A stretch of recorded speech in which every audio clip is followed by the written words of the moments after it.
सब लोग हमारे बार ताली बजा तो साथ साथ गीत को दोहराते चलेंगे।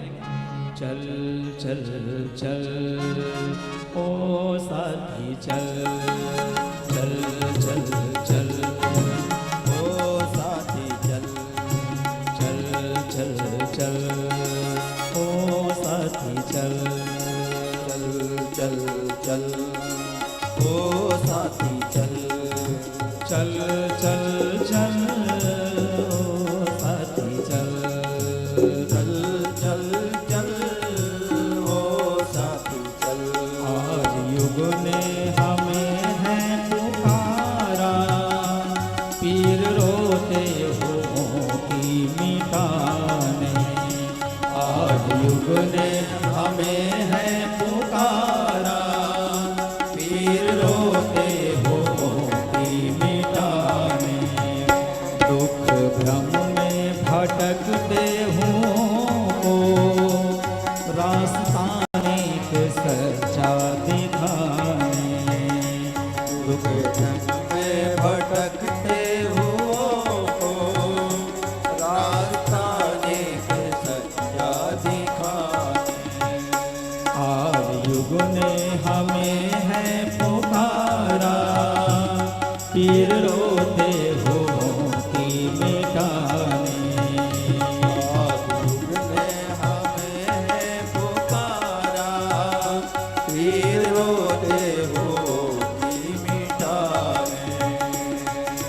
चल चल चल ओ साथी चल चल चल चल ओ साथी चल।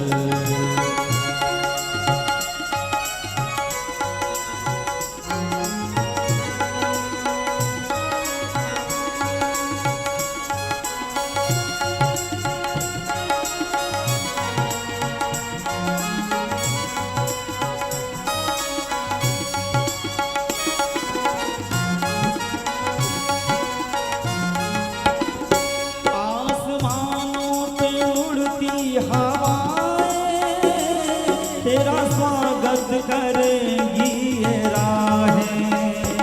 आसमानों में उड़ती हवाएं तेरा स्वागत करेंगी ये राहें। रुक गए हम अगर डर के मारे, दुख की छाएंगी अनगिन घटाएं। हम अगर डर के मारे, दुख की छाएंगी अनगिन घटाएं। दुख की छाएंगी अनगिन घटाएं।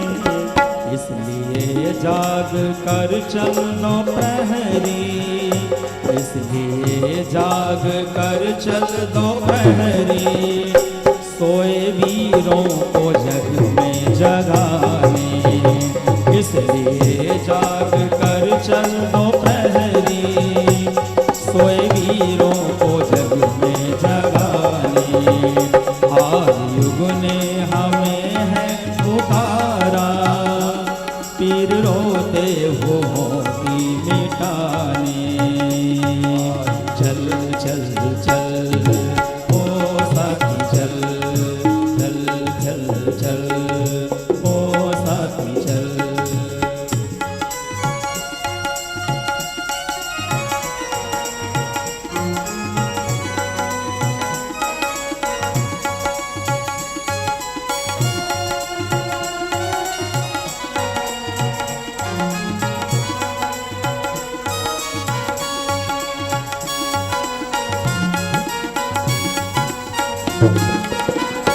ये धरा वीर जननी रही है, दे रहे युग पुरुष ये गवाही। ये धरा वीर जननी रही है, दे रहे युग पुरुष ये गवाही। पुत्र ही फाड़ते माँ का आंचल, आज कैसी मची है तबाही। पुत्र ही फाड़ते माँ का आंचल, आज कैसी मची है तबाही। आज कैसी मची है है तबाही।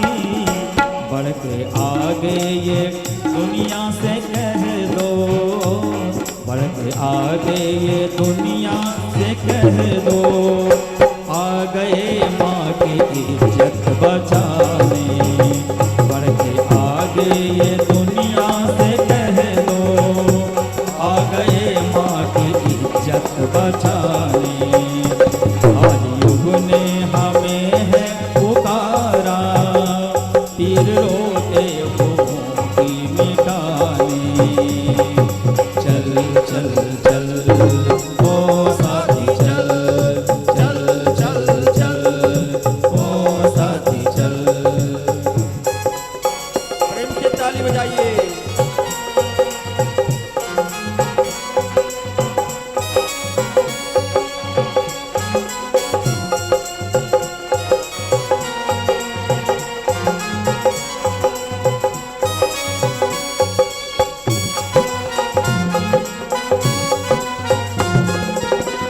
यूं पढ़ो शास्त्र या गीता गाओ, लेके कुरान हाथों में आओ।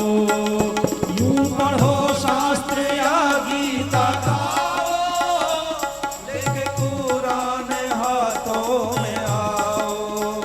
ग्रंथ साहब नु माथा टिकाओ, या कि बाइबिल को दिल से लगाओ।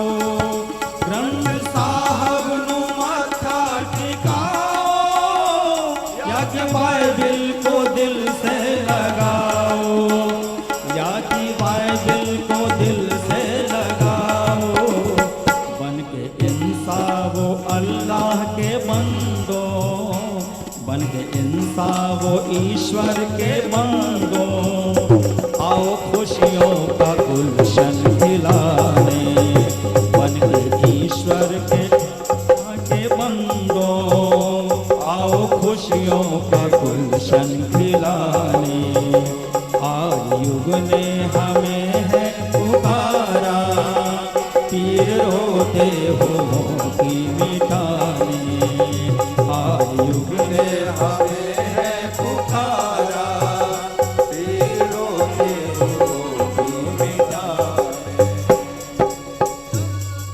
बुद्धं शरणं गच्छामि, धम्मं शरणं गच्छामि, संघं शरणं गच्छामि। रामो अरिहन्ताणं, रामो सिद्धाणं, रामो आयर्याणं, रामो वज्झायाणं, रामो लोये सभ्यसाहूणं। सदा सत्यनाम बोलो, सदा सत्यनाम, सदा सत्यनाम बोलो, सदा सत्यनाम, सदा सत्यनाम बोलो। राम राम राम बोलो, सदा सत्यनाम बोलो। राम राम राम, सदा सत्यनाम बोलो, सदा सत्यनाम, सदा सत्यनाम बोलो, सदा सत्यनाम। अल्लाह भगवान ला इलाहा इल्लल्लाह मुहम्मद रसूलुल्लाह। वैष्णव जन तो कहने कहिए जे, पीर पराई जाने रे। वैष्णव जन तो कहने कहिए जे, पीर पराई जाने रे। वैष्णव जन तो कहने कहिए जे। ओम भूर्भुवस्वः तत्सवितुर्वरेण्यं, भर्गो देवस्य धीमहि धियो यो नः प्रचोदयात्। प्रेरणा ये सभी मंत्र देते, प्रेरणा ये सभी मंत्र देते, राहने की सबको चलाने। प्रेरणा ये सभी मंत्र देते, राहने की सबको चलाने।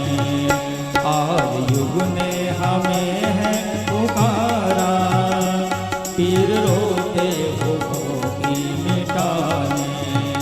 दुख भ्रम में भटकते हो को, रास्ता नेक सच्चा दिखाने। आज युग ने हमें है पुकारा, पीर रोते हो की मिटाने। चल चल चल ओ साथी चल। सभी लोग दोनों हाथ ऊपर करके तालियां बजाकर साथ साथ गाएं। चल चल चल ओ साथी चल, चल चल चल ओ साथी चल, चल चल चल ओ साथी चल, चल चल चल ओ साथी चल, चल चल ओ साथी रे।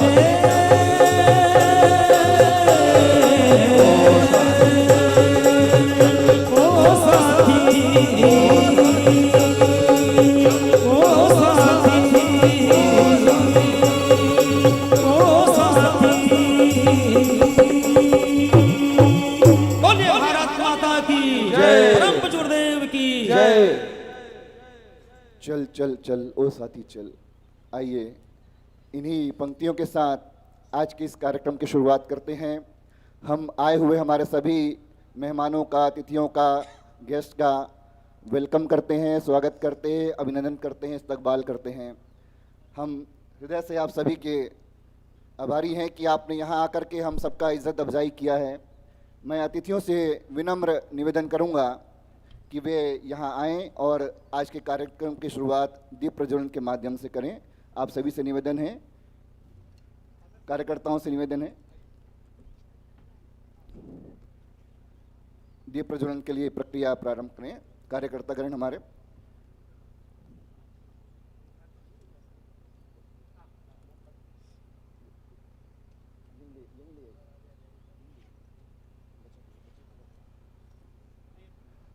संगीत टोली से निवेदन है कि मंत्रोच्चारण करते चलें।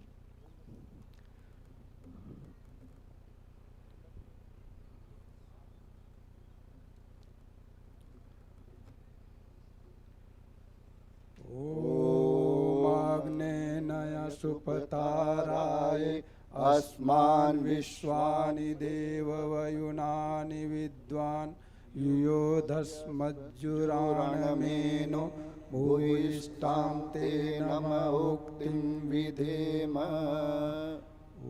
भूर्भुवः स्वः तत्सवितुर्वरेण्यं भर्गो देवस्य धीमहि धियो यो नः प्रचोदयात्।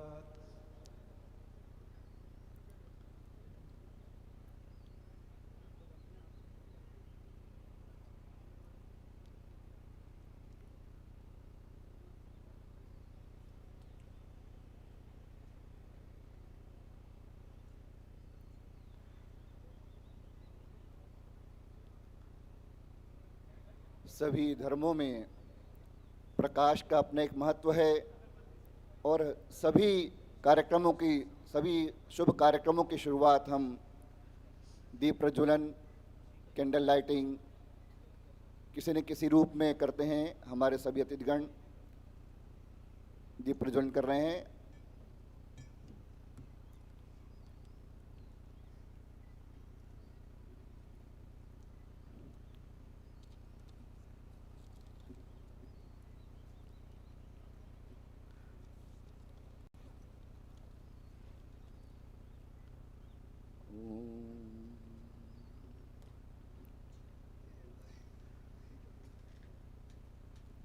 अतिथियों से आग्रह है कि अपना स्थान ग्रहण करें।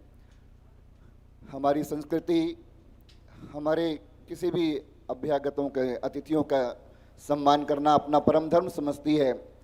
अगले क्रम में मैं अतिथियों के सम्मान के लिए मैं अपने कार्यकर्ताओं से निवेदन करूंगा कि वे यहाँ पर शीघ्र ही आएंगे। श्री राजन खंडेलवाल जी और अशोक पाठक जी और हमारे बीच उपस्थित श्रीमान हजरत मौलाना मुफ्ती मोहम्मद एहतेशाम उर रशीद साहेब का शॉल और गुरु परम पूज्य गुरुदेव के साहित्य और स्मृति चिन्ह प्रदान कर आपका स्वागत करेंगे, अभिनंदन करेंगे।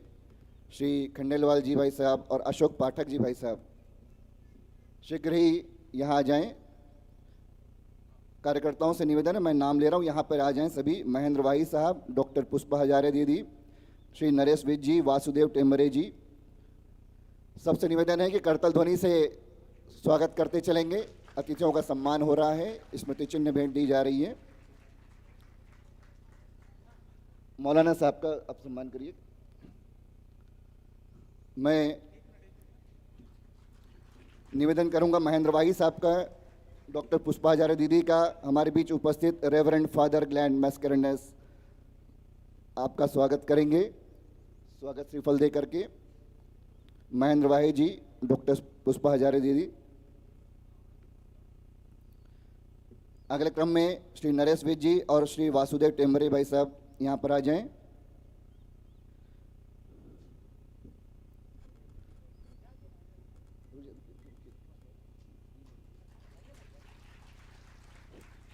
श्री हमारे बीच उपस्थित हैं श्री प्रकाश सिंह जी जब्बल, सिख आस्था के प्रमुख। इनके स्वागत के लिए मैं निवेदन करूंगा नरेश विज जी भाई साहब से, वासुदेव टेम्बरे जी से। करतल ध्वनि बजती रहे।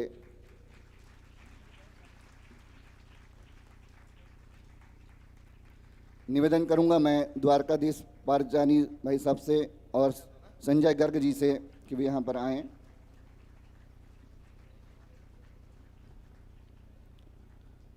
और हमारे बीच उपस्थित श्री गोविंद शेंडे जी भाई साहब का स्वागत करेंगे।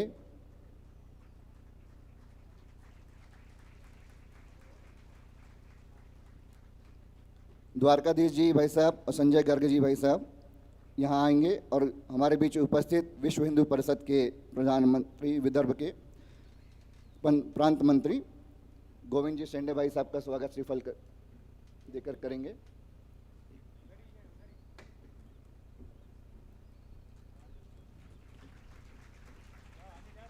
मैं निवेदन करूंगा श्री संजय काले भाई साहब से और श्रीमती उमा शर्मा दीदी से कि वे यहाँ पर आएं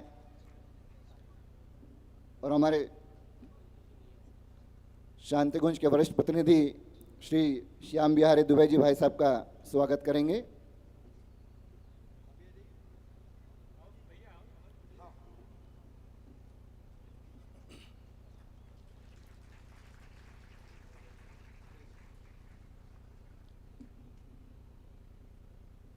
निश्चित ही आप सभी की उपस्थिति, गरिमा में उपस्थिति से हम सभी लाभान्वित हो रहे हैं।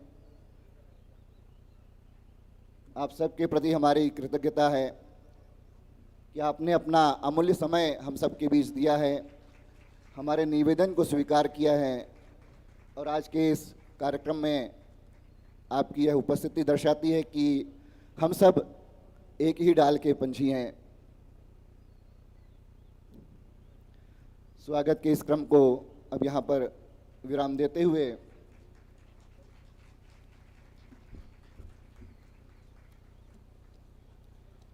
आज के इस कार्यक्रम की रूपरेखा प्रस्तावना निवेदन करना चाहेंगे हम। युग परिवर्तन की इस अभूतपूर्व वेला में हम सब इस स्वास्थ्य संवर्धन 108 कुंडी गायत्री महायज्ञ की ये 4 दिनों तक चलने वाली श्रृंखला के साक्षी बन रहे हैं। आज प्रातःकाल दिव्य कलश यात्रा के नगर भ्रमण से इस कार्यक्रम का प्रारंभ हुआ और अब दूसरी कड़ी में सर्वधर्म संभाव सम्मेलन के इस आयोजन में इस क्षेत्र के विभिन्न धर्मावलंबी धर्म प्रमुख यहाँ अपनी गरिमा में उपस्थिति से इस कार्यक्रम की सफलता को सुनिश्चित कर अपना अमूल्य योगदान कर रहे हैं। विश्व मानव जीव जगत के प्राणी मात्र के सुखी होने की प्रार्थना के साथ आज के इस अभूतपूर्व कार्यक्रम का हम प्रारंभ कर रहे हैं। आप सभी से निवेदन है कि जहाँ भी हों थोड़ा अलर्ट होकर के बैठ जाएं और एक प्रार्थना, हम सार्वभौमिक प्रार्थना हिंदी में ही करेंगे और जिन्हें आता हो साथ में बोल लें। उस प्राण स्वरूप, दुख नाशक, सुख स्वरूप, श्रेष्ठ, तेजस्वी, पापनाशक, देव स्वरूप परमात्मा को हम अपनी अंतरात्मा में धारण करते हैं। वह परमात्मा हम सब की बुद्धि को सन्मार्ग में प्रेरित करें। सर्वे भवन्तु सुखिनः, सर्वे सन्तु निरामया, सर्वे भद्राणि पश्यन्तु, मा कश्चित् दुःखमाप्नुयात्।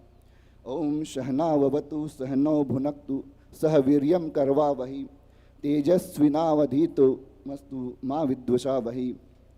युग परिवर्तन के सूत्रधार, युग निर्माण योजना के प्रवर्तक, भारत के संत परंपरा के वर्तमान युग के प्रतिनिधित्व करने वाले, वसुधैव कुटुंबकम एवं आत्मवत् सर्वभूतेषु को आद्योपान जीवन में अंगीकार कर करोड़ों जन समुदाय को उस राह पर चलने के हेतु प्रखर प्रेरणा स्रोत और आज के इस दिव्य आयोजन को अपना सूक्ष्म संरक्षण प्रदान करने वाले युग ऋषि, युग मनीषी, युगाचार्य, वरिष्ठ स्वतंत्रता संग्राम सेनानी, वेदमूर्ति, तपोनिष्ठ पंडित श्री राम शर्मा आचार्य एवं उनकी पग पग की सहधर्मिणी, करोड़ों जन समुदाय को अपना ममत्व लुटाने वाली करुणामयी माता वंदनीय भगवती देवी शर्मा को साक्षी मानते हुए एवं उनके श्री चरणों में नमन वंदन करते हुए आज के इस दिव्य एवं भव्य कार्यक्रम की, जिसके कुछ बिंदु परम पूज्य गुरुदेव पंडित श्री राम शर्मा आचार्य जी के ही साहित्य से उद्धृत हैं। आज भौतिकवाद की बाढ़ चरम सीमा पर है। मनुष्य छोटा, बौना होता और सिकुड़ता जा रहा है। विलासिता और आपाधापी के अतिरिक्त उसे कुछ सूझ नहीं रहा है। तुच्छ स्वार्थों के लिए व्यक्ति और राष्ट्र एक दूसरे का सर्वनाश करने पर उतारू हैं। बुद्धिवाद, अर्थतंत्र और विज्ञान विकास जिस दिशा में विकसित हो रहे हैं, जिस लिप्सा के लिए लावलायित हैं, उस ओर बढ़ते चरण अगले दिनों मनुष्य जाति को सामूहिक आत्महत्या के लिए प्रेरित विवश करते रहे। दुष्प्रयोजनों में लगी हुई हमारी बुद्धि, चेष्टा और संपदा संसार में नारकी वातावरण उत्पन्न करती चली जा रही है। उसका परिणाम किस दुख दुर्भाग्य में होगा, उसकी कल्पना करने मात्र से सिहरन होती है।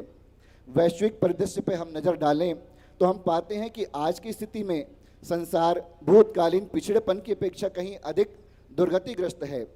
अतीत का पिछड़ापन अन्न, वस्त्र, निवास, चिकित्सा, शिक्षा आदि की दृष्टि से ही अभावपूर्ण था। उन दिनों की आवश्यकताएं और आकांक्षाएं सीमित रहने से भी लोग उन परिस्थितियों में भी किसी न किसी प्रकार तालमेल बिठा लेते थे और बिना उद्विग्नता की जिंदगी जी लेते थे। आज हम बुद्धि, धन और सामग्री से सुसंपन्न होते हुए भी उस आदिम काल के मनुष्यों की अपेक्षा कहीं अधिक दुखद परिस्थितियों में पड़े हुए हैं और जल रहे हैं, गल रहे हैं। संसार में कहीं भी चैन नहीं, कहीं भी शांति नहीं, कहीं भी संतोष नहीं। उद्वेग, संक्षोभ आदि दुष्प्रवृत्तियों ने मनुष्य को पशु से भी नीचे गिराकर पिशाच बना दिया है। इस युग की वैज्ञानिक भौतिक व्याधि उपलब्धियां सर्वविदित हैं। यदि हमारा चिंतन, व्यक्तित्व और लक्ष्य परिष्कृत रहा होता तो निस्संदेह इस धरती पर स्वर्ग से कहीं अधिक संपन्नता और प्रसन्नता बिखरी पड़ी होती, पर हुआ उल्टा।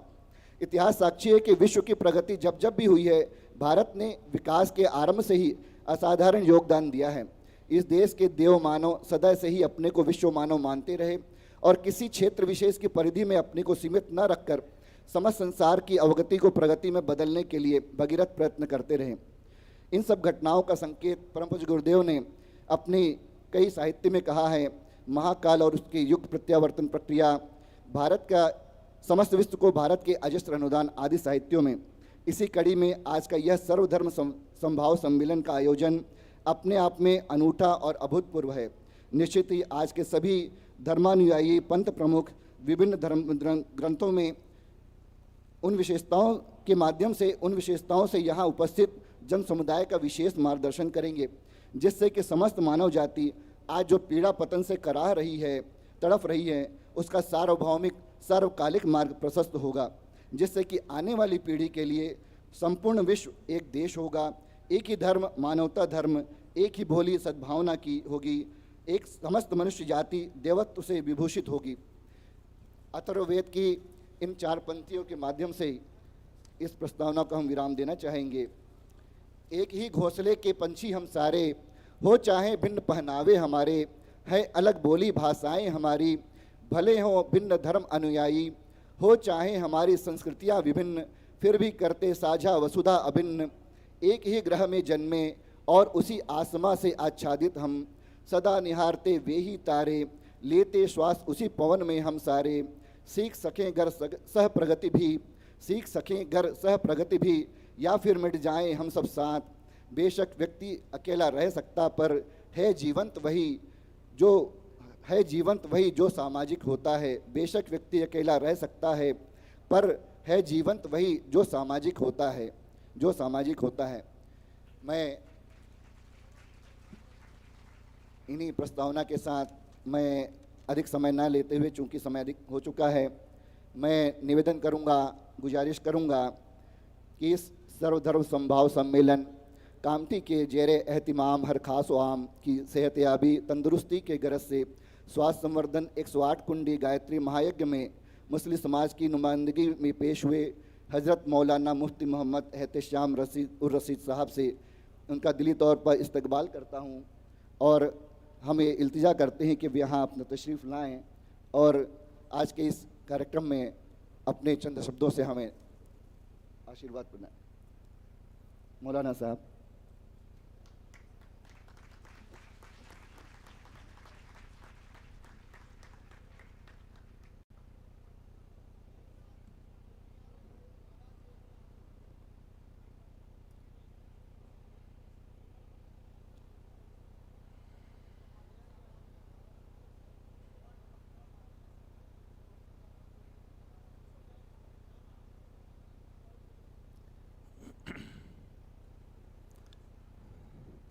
बिस्मिल्लाहिर्रहमानिर्रहीम। शुरू करता हूँ उस अल्लाह के नाम से, उस मालिक के नाम से जो बड़ा मेहरबान है और बहुत रहम करने वाला है। अल्हम्दुलिल्लाहि रब्बिल आलमीन वस्सलातु वस्सलामु अला मुहम्मदिन निन्नबिय्यिल उम्मी व अला आलिहि व सहबिहि अजमईन, अम्मा बाद। मैं यहाँ पर आप हज़रात के सामने एक इस्लाम का नुमाइंदा बनकर, या दूसरे शब्दों में कहिए कि इस्लाम धर्म या मुसलमानों की तरफ से एक नुमाइंदा बनकर आपके इस सम्मेलन में हाज़िर हुआ हूँ। मुझे बहुत हिंदी नहीं आती, और आप सारे हजरात तो बड़ी हिंदी में महारत वाले हैं, लेकिन हिंदी और उर्दू बहुत करीब करीब है। अभी जहाँ पर जो गीत हमारे सामने गाया गया उसमें बहुत से अल्फाज उर्दू के अल्फाज भी थे, तो हिंदी और उर्दू करीब करीब है। फिर भी मैं आसान लफ्ज़ों में और आसान शब्दों में कुछ कहने की कोशिश करूँगा। उम्मीद है कि आप लोग भी समझने की कोशिश करेंगे। कुरान शरीफ, जिसे आप लोग भी और दुनिया के अक्सर लोग भी मुसलमानों की किताब समझते हैं, और इसी तरीके से इस्लाम को मुसलमानों का धर्म समझते हैं, मुसलमानों का मज़हब समझते हैं, तो उसका एक कुरान शरीफ की एक आयत, या आपके हिसाब से क्या कहिए, शरलोक गालिबन है ना, तो वो शरलोक या कुरान शरीफ की आयत मैं पढ़ता हूँ। या अय्युहन्नास इन्ना खलक़नाकुम मिन ज़करिन व उन्सा, या अय्युहन्नासु इत्तक़ू रब्बकुमुल्लज़ी खलक़कुम मिन नफ्सिन वाहिदा व खलक़ मिनहा ज़ौजहा व बस्स मिनहुमा रिजालन कसीरन व निसाअ। ये कुरान शरीफ की एक आयत है या शरलोक है, जिसमें इस सारे संसार को पैदा करने वाले मालिक ने ये कहा, ऐ लोगों, यहाँ पर कहा कि मुसलमानों से नहीं कहा कि ऐ मुसलमानों, बल्कि ये कहा कि ऐ इंसानों। यानी इसमें सारी दुनिया का इंसान, जिस ज़माने का इंसान हो, जिस दौर का इंसान हो, जिस सदी का इंसान हो, बल्कि जब तक दुनिया बाकी रहेगी, ये संसार, ये जहाँ जब तक बाकी रहेगा, जब तक के इंसान इसमें आते रहेंगे, सारे इंसानों से कहा या अय्युहन्नास, ऐ सारी दुनिया के इंसानों, इत्तक़ू रब्बकुम, तुम अपने परवरदिगार से डरते हुए ज़िंदगी गुजारो। यानी तुम्हारे अंदर, जिसने तुमको पैदा किया है, उस पैदा करने वाले का डर तुम्हारे दिल में होना चाहिए।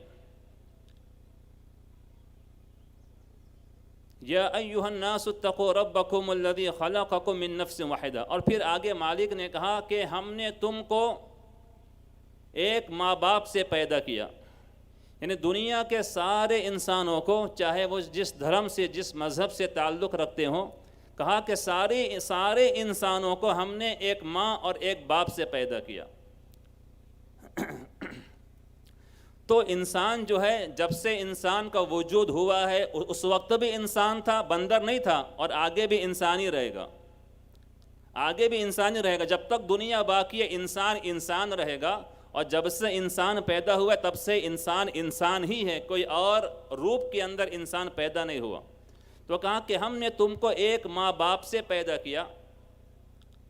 तो अगर जहनों में सवाल आता है कि जब अल्लाह ने, मालिक ने सबको एक माँ बाप से पैदा किया, तो वो माँ बाप कहाँ से पैदा हो गए?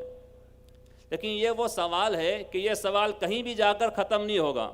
उसको किसी ने पैदा किया, उनको किसी और ने पैदा किया, वो किसी और से पैदा हुए। ये जो पैदा होने के जो जहन में सवाल है, ये हमेशा रहेगा। तो कहीं ना कहीं इस बात को तस्लीम करना पड़ता है कि एक अल्लाह ने, एक मालिक ने पहले एक जोड़े को पैदा किया, और फिर उस जोड़े से पूरे संसार में इंसान पैदा हुए। तो कुरान जो है, ये अल्लाह की किताब है, अल्लाह का कलाम है। और अल्लाह ये किसी एक धर्म का नहीं है। हर धर्म वालों ने अपने अपने हिसाब से अल्फाज दिए। किसी ने गॉड कहा, किसी ने परमात्मा कहा, किसी ने अल्लाह कहा, किसी ने कुछ और शब्द इस्तेमाल किए। तो सारे इंसानों का पैदा करने वाला सिर्फ एक है। अब वो चाहे मुसलमान हो, क्रिश्चन हो, यहूदी हो, या किसी और हिंदू मज़हब के, किसी और धर्म के मानने वाले हों, सारे इंसानों का पैदा करने वाला एक है। इससे किसी को इनकार नहीं है। आकाश का पैदा करने वाला भी एक है, धरती का पैदा करने वाला भी एक है, और इस सारे संसार का पैदा करने वाला एक तन्हा है। उस मालिक ने अपने कुरान में कहा कि लौ कान फ़ीहिमा आलिहतुन इल्लल्लाहु लफ़सदता। ये कुरान शरीफ की एक आयत, या क्या कहें, शरलोक है। इसमें फरमाया कि अगर इस संसार का पैदा करने वाला दो होता, या पूरी कायनात का, पूरे जहां का पैदा करने वाला अगर दो होता, तो कहा कि लफ़सदता, सारी दुनिया के निज़ाम में ख़राबी आ जाती। एक कहता कि बारिश बरसाओ, तो दूसरा कहता कि नहीं, अभी बारिश नहीं बरसाने का। एक कहता कि अभी जो है गर्मी खूब दो, दूसरा कहता कि नहीं, अभी गर्मी नहीं देने का, अभी सर्दी देने का। तो कहा कि सारे संसार का जो मालिक है वो एक मालिक है। इसीलिए जब अल्लाह के मैसेंजर हज़रत मोहम्मद सल्लल्लाहु अलैहि वसल्लम जब मक्का में तशरीफ़ लाए, और अल्लाह ने आपको मैसेंजर बनाया, और ये भी आप समझ लीजिए, ये मैं जहन को साफ़ करने के लिए बात कह रहा हूँ, आप लोग भी ये समझते होंगे, और दुनिया के अक्सर इंसान ये समझते हैं कि हज़रत मोहम्मद सल्लल्लाहु अलैहि वसल्लम ये मुसलमानों के पैगंबर या नबी हैं, जबकि ऐसी बात नहीं है। कुरान ये मुसलमानों की किताब, ये सिर्फ मुसलमानों की किताब नहीं है। अगर मैं ये समझूं कि कुरान सिर्फ मुसलमानों की किताब है, तो मैं बहुत बड़ा मुजरिम बन जाऊंगा।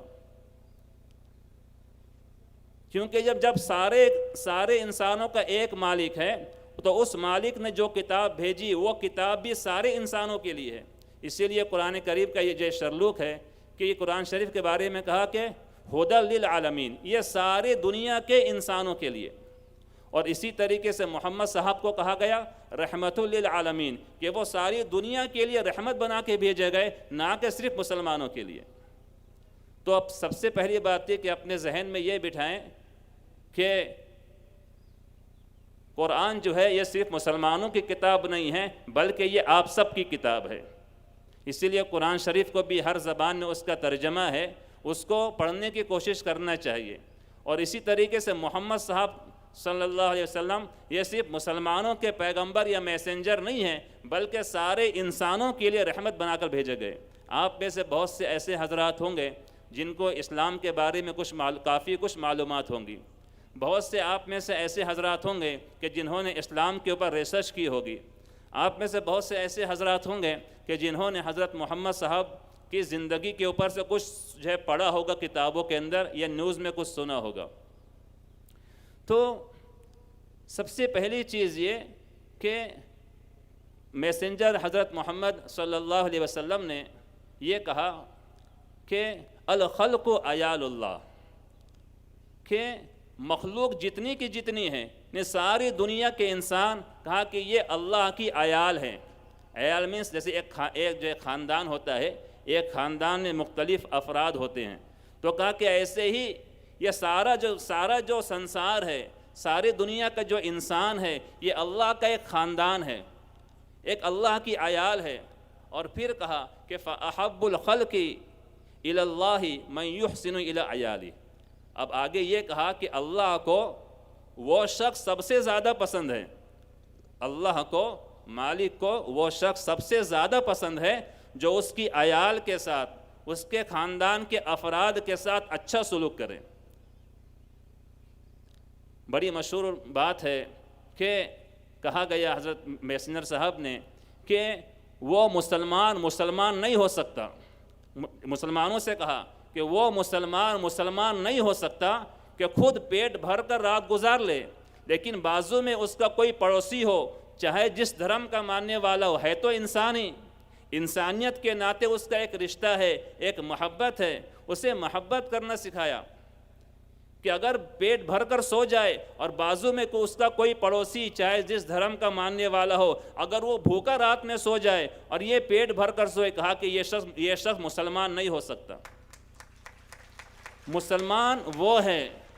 फिर कहा कि मुसलमान सही माना में वो मुसलमान है कि जिसके हाथ से, जिसकी ज़बान से किसी दूसरे को तकलीफ़ न पहुँचे। मैं एक मस्जिद में नमाज़ पढ़ाता हूँ, कामटी की बीबी कॉलोनी की एक मस्जिद है, उसका नाम मस्जिद उमर फ़ारूक है। आप लोग जानते हैं कि जुमा का दिन आता है तो जुमा की नमाज सारे अफराद एक जगह मिल के पढ़ते हैं। उसमें कुछ जो है हमारे इस्लाम के बारे में कुछ बातें करना होती हैं, तो उसमें मैं हर हफ्ते कुछ बातें उसमें कहता हूँ। और अक्सर मैं उसमें ये कहता हूँ कि जो इंसान इंसानों से मोहब्बत नहीं करता, न किसी भी धर्म का है तो इंसान, जो इंसान दूसरे इंसानों से मोहब्बत नहीं करता, वो सही माना में इंसान कहलाने के लायक ही नहीं है। वो एक दरिंदा हो सकता है, एक जानवर भी हो सकता है, लेकिन वो सही माना में इंसान नहीं हो सकता। हकीकत में इंसान, वो सही इंसान वो है कि दूसरे इंसानों से मोहब्बत उसके दिल के अंदर हो। अगर मोहब्बत नहीं है तो वो अल्लाह की नज़र के अंदर भी अच्छा इंसान नहीं बन सकता। आप में से भी, आप लोग भी जिस मज़हब के मानने वाले हों, जिस धर्म के मानने वाले हों, आपके अंदर भी ये चीज़ होगी कि दूसरे इंसानों से हर धर्म ने मोहब्बत करना सिखाया है। दूसरे इंसानों से मोहब्बत करना सिखाया, नफ़रत करना नहीं सिखाया। ये अलग बात है कि आज हमारे मुल्क के अंदर इस गंदी सियासत ने नफ़रत के माहौल को हवा दे दी।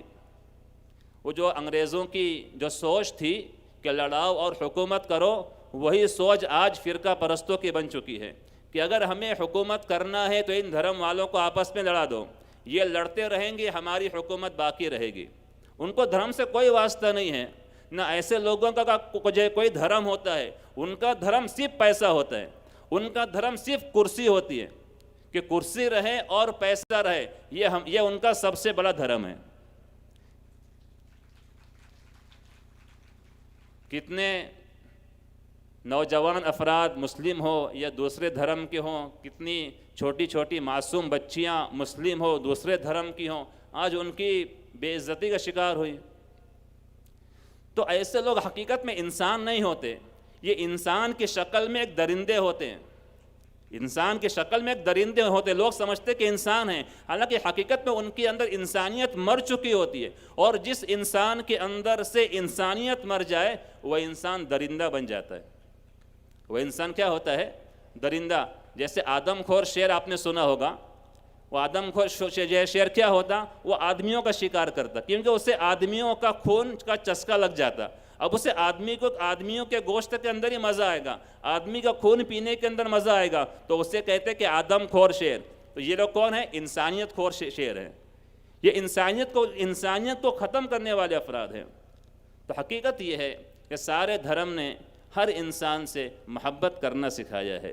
हज़रत मोहम्मद सल्लल्लाहु अलैहि वसल्लम जब तशरीफ़ लाए, आप मक्का के अंदर पैदा हुए। मक्का के अंदर पैदा हुए, आपने मक्के वालों को तौहीद की दावत दी। तौहीद के माना ये कि अल्लाह को एक मानना, अल्लाह को एक मानना। आपने मक्का वालों को तौहीद की दावत दी कि अल्लाह, इस बात को मानो कि सारे संसार का पैदा करने वाला वो अकेला तन्हे तना है।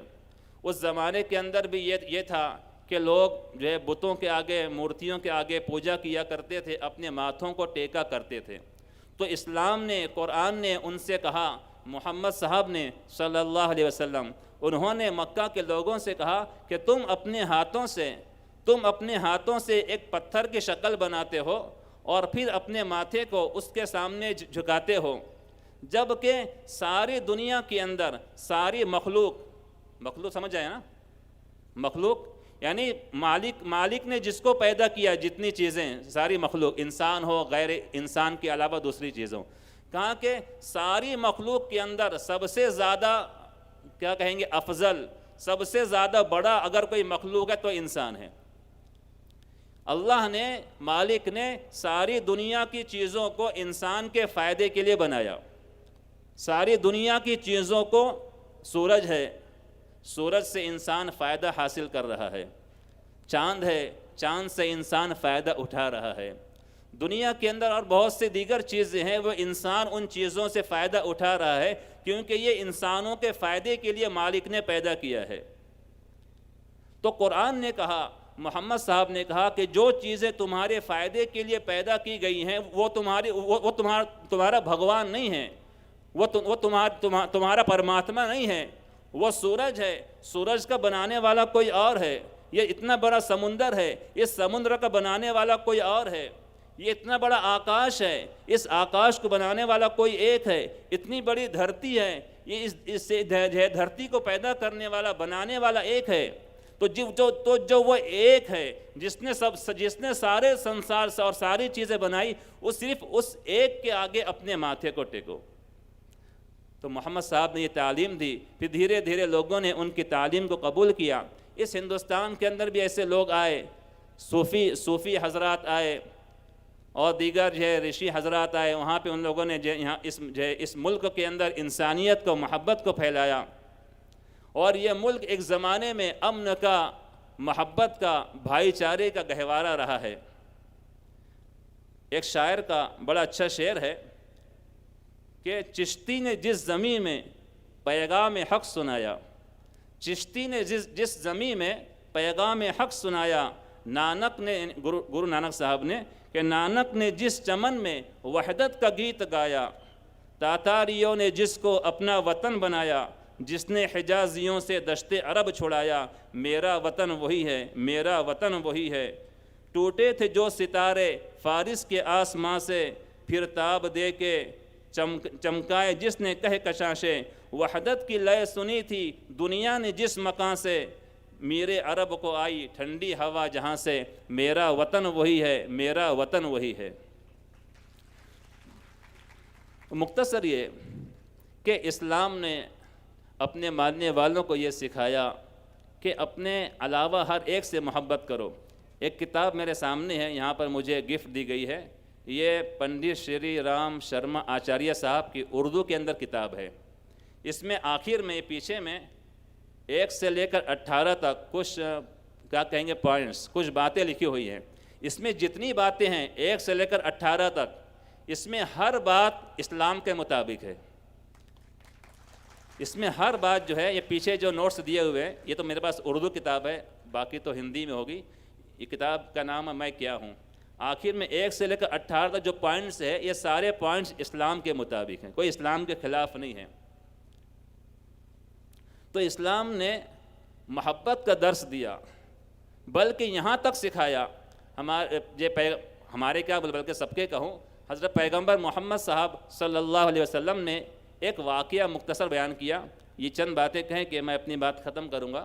तो एक मुख्तसर वाक़या बयान किया। उस वाक़े को आप गौर से सुने कि कैसा एक दूसरे से मोहब्बत और सलीका सिखाया है, इंसान से भी बढ़कर। कि एक औरत थी, वो रास्ते से गुज़र रही थी। बड़ी गंदी औरत थी, ताइफा थी, जो अपने जिस्म को बेचने वाले होते हैं, वो ऐसी गंदी औरत रास्ते से गुज़र रही थी। रास्ते से गुज़रते हुए देखा कि करीब में कुआं है, कुएं के अंदर पानी है, और कुएं से करीब में एक कुत्ता प्यास के मारे जो है बड़ा वो है परेशान है कि मुझे बड़ा प्यासा है। तो उस औरत को उस कुत्ते पे रहम आ गया।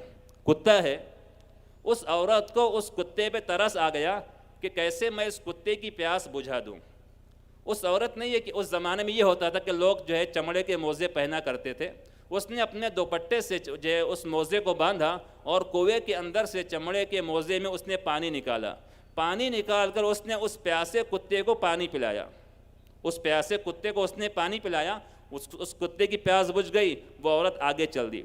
हज़रत मोहम्मद साहब फरमाते हैं कि मैंने उस औरत को, हालांकि गंदी औरत थी, अपने जिस्म को बेचने वाली औरत थी, लेकिन उसका ये अमल, उसने जो एक कुत्ते की प्यास बुझा दी, अल्लाह को, मालिक को इतना पसंद आया कि इसकी वजह से उस मालिक ने उसे स्वर्ग में जगह दे दी।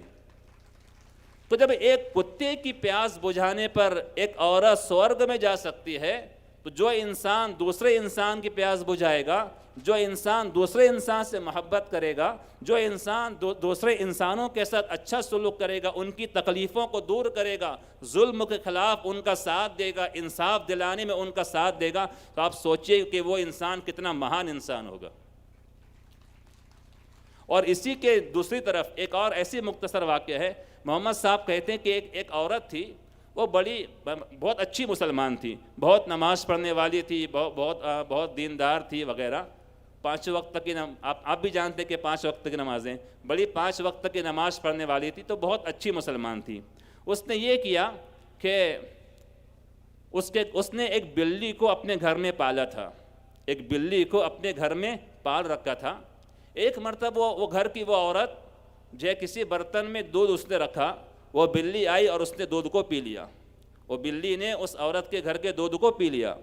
अब ये जो औरत थी बड़ी अच्छी मुसलमान थी, 5 वक्त की नमाज पढ़ने वाली थी, इस औरत को बहुत गुस्सा आया बिल्ली के ऊपर। अब सोचे कि मैं बिल्ली से इंतकाम लूँगी, मुझे इस बिल्ली से बदला लेना है। अब गुस्से में आपे से बाहर हो गई, तो उसने ये किया कि बिल्ली को पकड़ा और एक कमरे के अंदर बंद कर दिया। बिल्ली को उसने एक कमरे के अंदर बंद कर दिया। कुछ दिन गुजरा, 2 दिन गुजरा, 3 दिन गुजरा, उसने बिल्ली को कुछ भी खाने को नहीं दिया। चूहा भी होता तो खा के पेट भर लेती। एक कमरे में बिल्ली को बंद कर दिया, उसे कुछ भी खाने को न दिया। यहाँ तक कि इतना दिन गुजरा कि बिल्ली भूख की वजह से मर गई। वो बिल्ली भूख की वजह, उसे कुछ खाने को नहीं मिला, वो बिल्ली भूख की वजह से मर गई। हज़रत मोहम्मद साहब फरमाते कहते हैं, उनका ये संदेश है, हालांकि बहुत अच्छी मुसलमान थी, 5 वक्त की नमाज पढ़ने वाली थी, लेकिन चूंकि उसने एक बिल्ली को तकलीफ़ पहुंचाई और नाहक गोया उसने एक बिल्ली को कत्ल कर दिया, उसके मरने का ज़रिया बनी। जब उसने एक बिल्ली के साथ ये सलूक किया, तो मोहम्मद साहब फरमाते कि मैंने उस औरत को, उस मुसलमान औरत को नरक में देखा।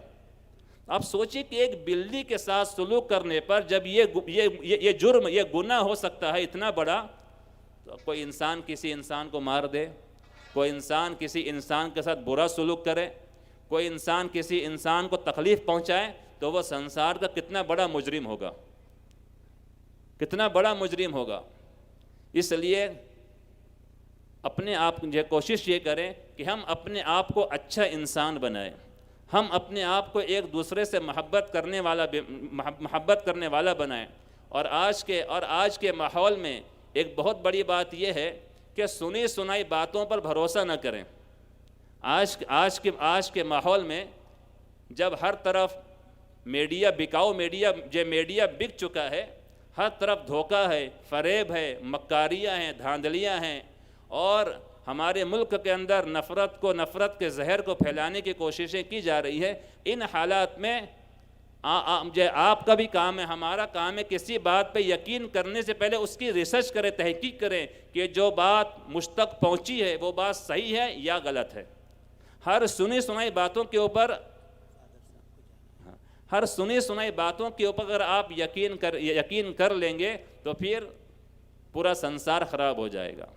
इसलिए, और दूसरी बात ये कि इंसान है, इंसान का काम है दूसरे इंसानों के काम आना, इंसान का काम है दूसरे इंसानों से मोहब्बत करना। अभी 4-5 दिन पहले हमारी बस्ती के अंदर कुछ नौजवानों की मीटिंग थी, कॉन्फ्रेंस थी, तो उसमें मैंने ये कहा कि हमारी बस्ती में जो मस्जिद है, इस मस्जिद के अतराफ़ में, यानी इस मस्जिद के आसपास में जितने भी लोग बसते हैं, चाहे किसी भी धर्म से मानने वाले हों, हम जो है तहकीक करें और जो है रिसर्च करें कि जितने भी इंसान हमारे मस्जिद के आसपास रहते हो, उनमें कमज़ोर कितने लोग हैं, ऐसे घर में कितने अफराद हैं कि घर की खातून अकेली हो, कमाने वाला कोई नहीं, कोई माजूर शख्स रहता हो तो उसकी कफ़ालत की, उसकी ज़िम्मेदारी का, उसके खाने पीने के खर्चे का इंतज़ाम करें। ये हर जगह जो है ये चीज़ हर जगह होना चाहिए, क्योंकि इंसान के काम नहीं आएगा तो कौन काम आएगा?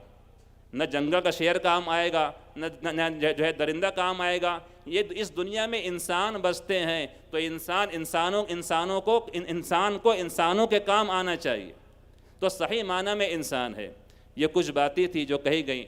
मैं दुआ करता हूँ, प्रार्थना करता हूँ कि अल्लाह हम सबको इन बातों पे अमल की तौफीक अता फरमाए। आमीन। वस्सलामु अलैकुम।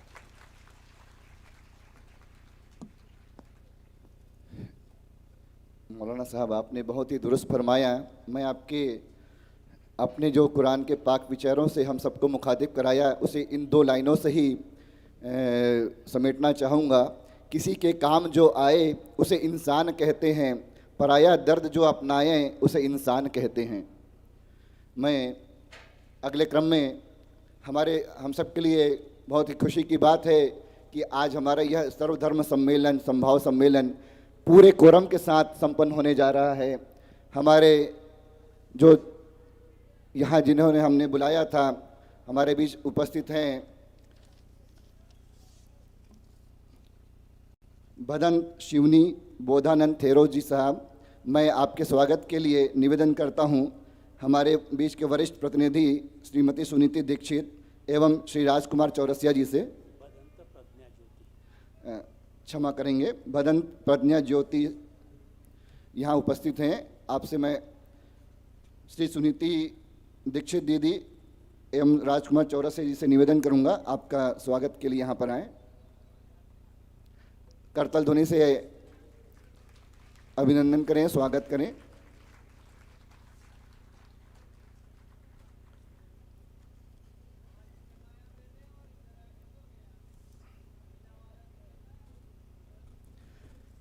आज के इस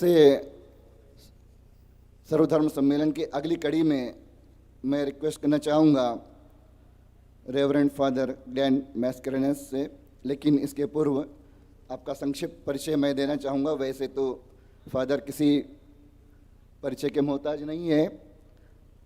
पेशे से आप कुशल चार्टर्ड अकाउंटेंट हैं और आपने एसोसिएट डायरेक्टर फाइनेंस के रूप में Saint John's National Academy of Health Science Bangalore में अपनी सेवाएं प्रदान की हैं पहले। वर्तमान में आप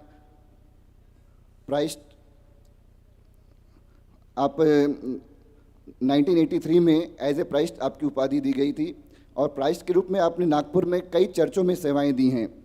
वर्तमान में आप इमैक्युलेट कंसेप्शन चर्च कामटी में चीफ प्राइस्ट हैं। मैं आपसे विनम्रतापूर्वक अनुरोध करूंगा कि आप यहाँ पर आएँ और अपना वक्तव्य हम सबको आशीर्वचन से अनुग्रहित करें। फादर। देन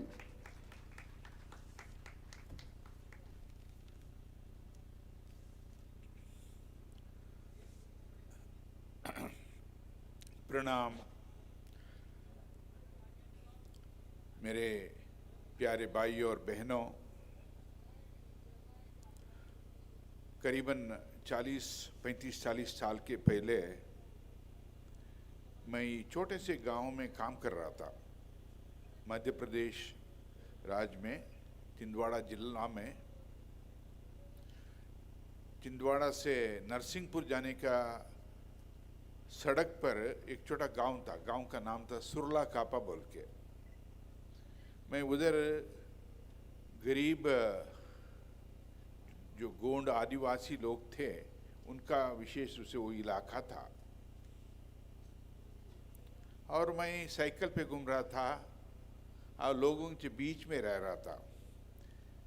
मेरा घर था सरकार ने दिया हुआ 20 सूत्री मकान। जब भी इमरजेंसी के समय एक 20 सूत्री कार्यक्रम रहता था कांग्रेस सरकार का, उन्हें एक छोटा सा मकान था, उसमें रहता था। उसके बाद में हमने एक छोटा घर बनाया। उस समय एक व्यक्ति आके मुझे पूछता है, फादर एक पड़ोसी गांव में जाना है, एक स्त्री बहुत बीमार है, वो कभी भी मर सकती है, आप जरा देख लीजिए और देखो कुछ उसके लिए इलाज कर सकता है क्या। मैं उनके साथ गया 8-10 किलोमीटर दूर।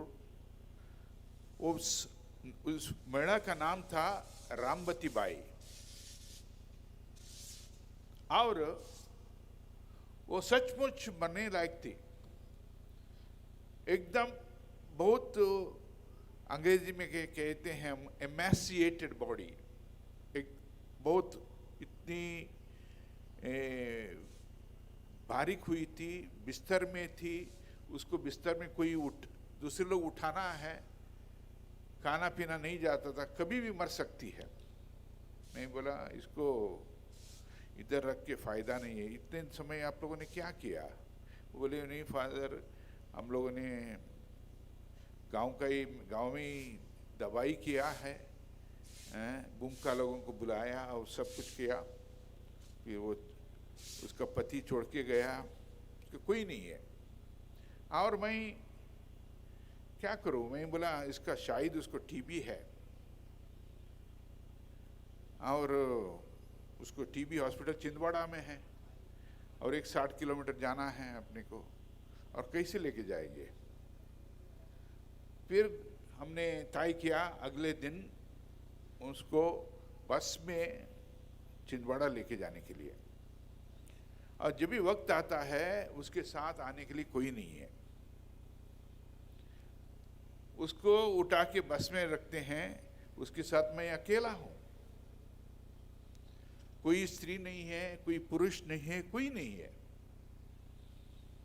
और उस समय वो 60 किलोमीटर का सफर करीबन 2-3 घंटा लगता था बस में। बस बार बार रुकता था सब जगह। और जिधर हम छिंदवाड़ा बस स्टैंड पहुंचते हैं, उसको उठा के मुझे खुद ही साइकिल रिक्शा में डालना पड़ा, और उसको टीबी हॉस्पिटल लेना पड़ा। उधर उसको एक व्हील चेयर में बिठा दिया, और उसका एग्जामिनेशन स्पुटून टेस्ट करते थे उस समय, स्पुटून टेस्ट के लिए लेके गया। उधर स्पुटून टेस्ट का रिजल्ट आने के लिए वो बोले 1 बजे आएगा, आप बैठना पड़ेगा। उसको उधर चाय पिलाया, हम उसके साथ बैठा, और 1 बजे आता है, हम उसको रिजल्ट के लिए देख जाते हैं। वो लोग कहते हैं उसको टीबी नहीं है बोल के, आप जनरल हॉस्पिटल ले जाओ। और जनरल हॉस्पिटल में ओपीडी 1 बजे बन जाता है। मैं अच्छा में मुझे मालूम नहीं था क्या करेंगे। ईश्वर, इस स्त्री को लाया है, मैं किधर लेके जाऊं, ये वो नहीं चल सकती है, क्या करूं? और मैं बहुत परेशानी में था। फिर बोले इधर आप कुछ नहीं कर सकते, आप उधर ही ले जाओ। मैं प्रार्थना करके व्हील चेयर में उसको ढकेल के मैं जाता था। जैसे जाता है, एक चपरासी आके मुझे बुलाता है, साहब आपको बुलाते हैं बोल के, साहब आपको बुलाते हैं। मैं उस समय कुर्ता पहनता था और पैजामा, एक झोला रहता था मेरे साथ। उसने मुझे देख के क्या अनुभव किया मालूम नहीं है, मुझे बुलाया। मैं वो व्हीलचेयर के साथ उनका दफ्तर में गया। उधर दो साहब लोग बैठे थे। एक बाद में मालूम पड़ा वो हॉस्पिटल का CMO था, चीफ मेडिकल ऑफिसर, और एक डॉक्टर था। और पूछे क्या हो गया? मैं बोला मैं सुरलाकापा से आया हूँ, इन महिला को लेके आए। आप कौन है? मैं बोला मैं एक कैथलिक प्रीस्ट हूँ, फादर हूँ, मैं उस इलाके में काम कर रहा हूँ। फादर, मैं आप ही के स्कूल में पढ़ा था, नागपुर में SFS स्कूल में। उन्हें नाम बताया वो, और तुरंत बोले आप चिंता मत करो, आप बैठिए, मैं उसको एग्जामिनेशन करता हूँ। और उसने एग्जामिनेशन किया, करीबन 15 आधा घंटा तक उसने एग्जामिनेशन किया। उसके बाद कहा इस महिला को पेट का टीबी है, पेट का टीबी है, और उसको अभी हम तुरंत हॉस्पिटल एडमिट करेंगे, नहीं तो इसको एडमिट नहीं करते हैं वो मर जाएगी। हॉस्पिटल एडमिट करते हैं, इलाज चलती है। 3 महीना वो हॉस्पिटल में थी, उसके बाद उसका डिस्चार्ज हुआ। वो एक नया व्यक्ति बनकर आई, इतना सुंदर दिखती थी। She was totally transformed, totally transformed. हमारा जीवन का मतलब है, जीवन का मुख्य हमारा कार्य होना है एक ट्रांसफॉर्मेशन लाने के लिए। सबसे मुख्य है, देखिए छोटे छोटे कार्य करके हम इस समाज को हम परिवर्तन कर सकता है।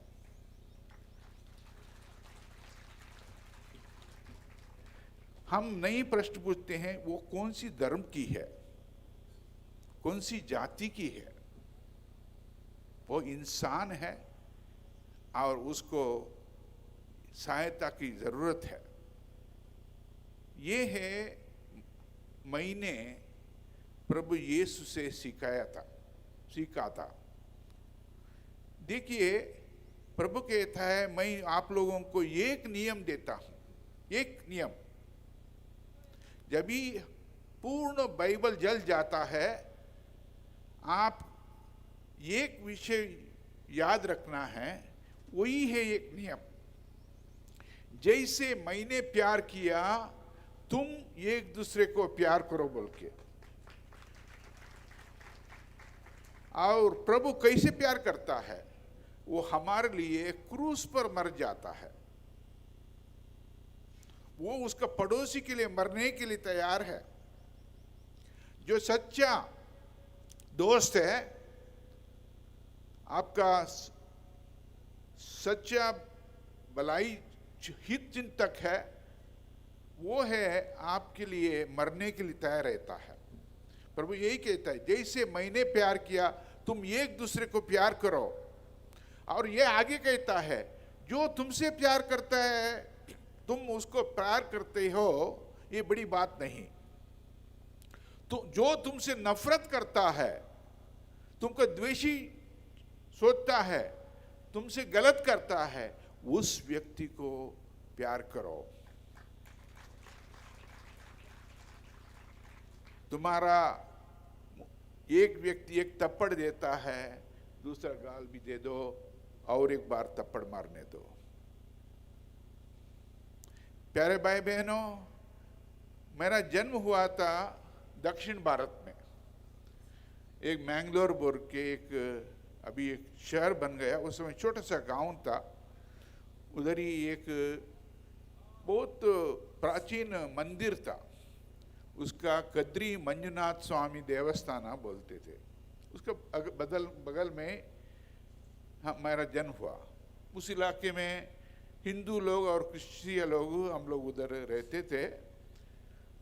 मैंने ज़्यादा समय बचपनी में मैं उस मंदिर का परिसर में गुजरा और मैं तीरने के लिए सीखा। उधर ही मंदिर का उधर ये थे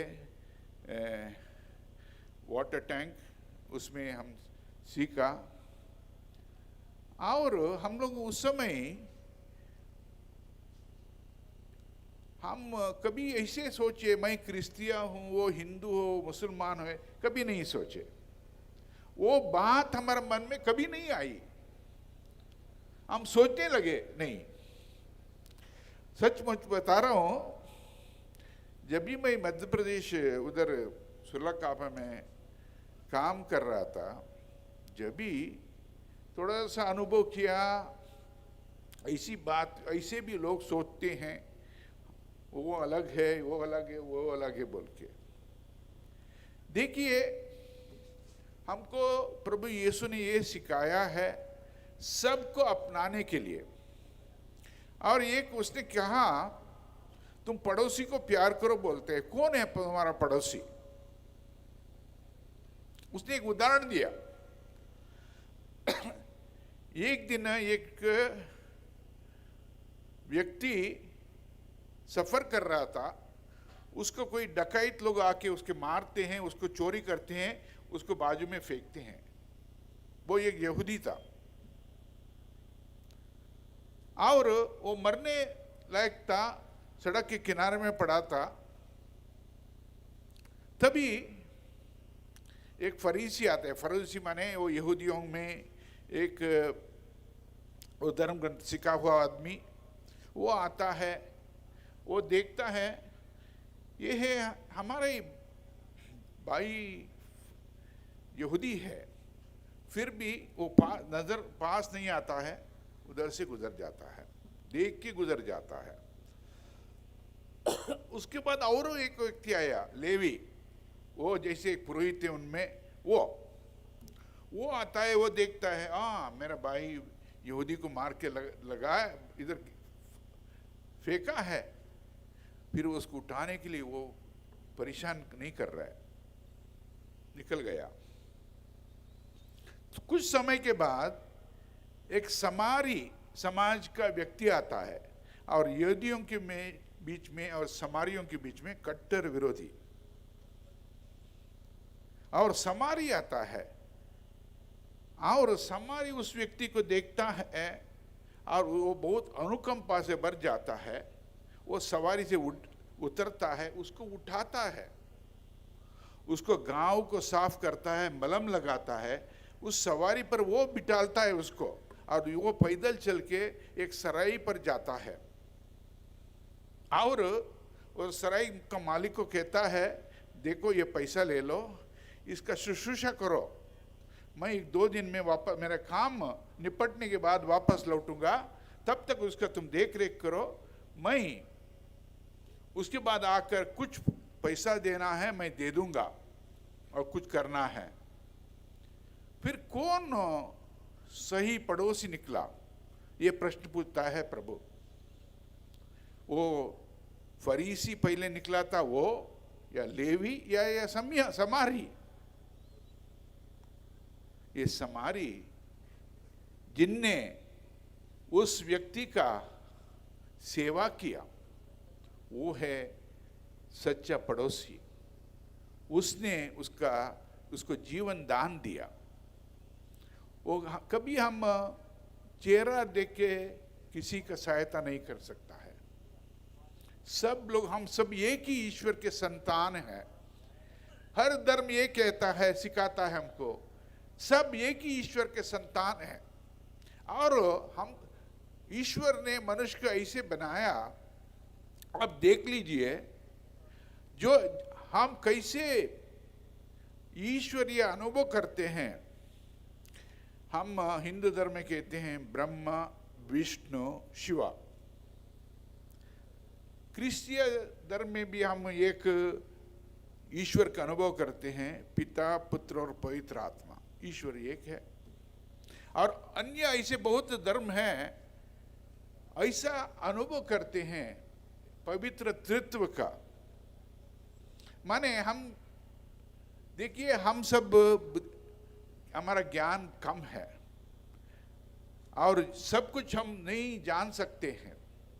जब भी इन्फिनिट एंड फाइनाइट बोलते हैं, God's wisdom is infinite, he is omnipotent, ओमनिशिएंट।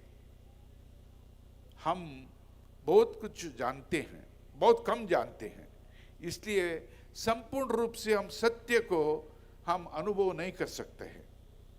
सत्य को अनुभव करते हैं, ईश्वरीय सत्य है, उसको हम केवल सीमित रूप से अनुभव कर सकते हैं, क्योंकि हम भी सीमित है।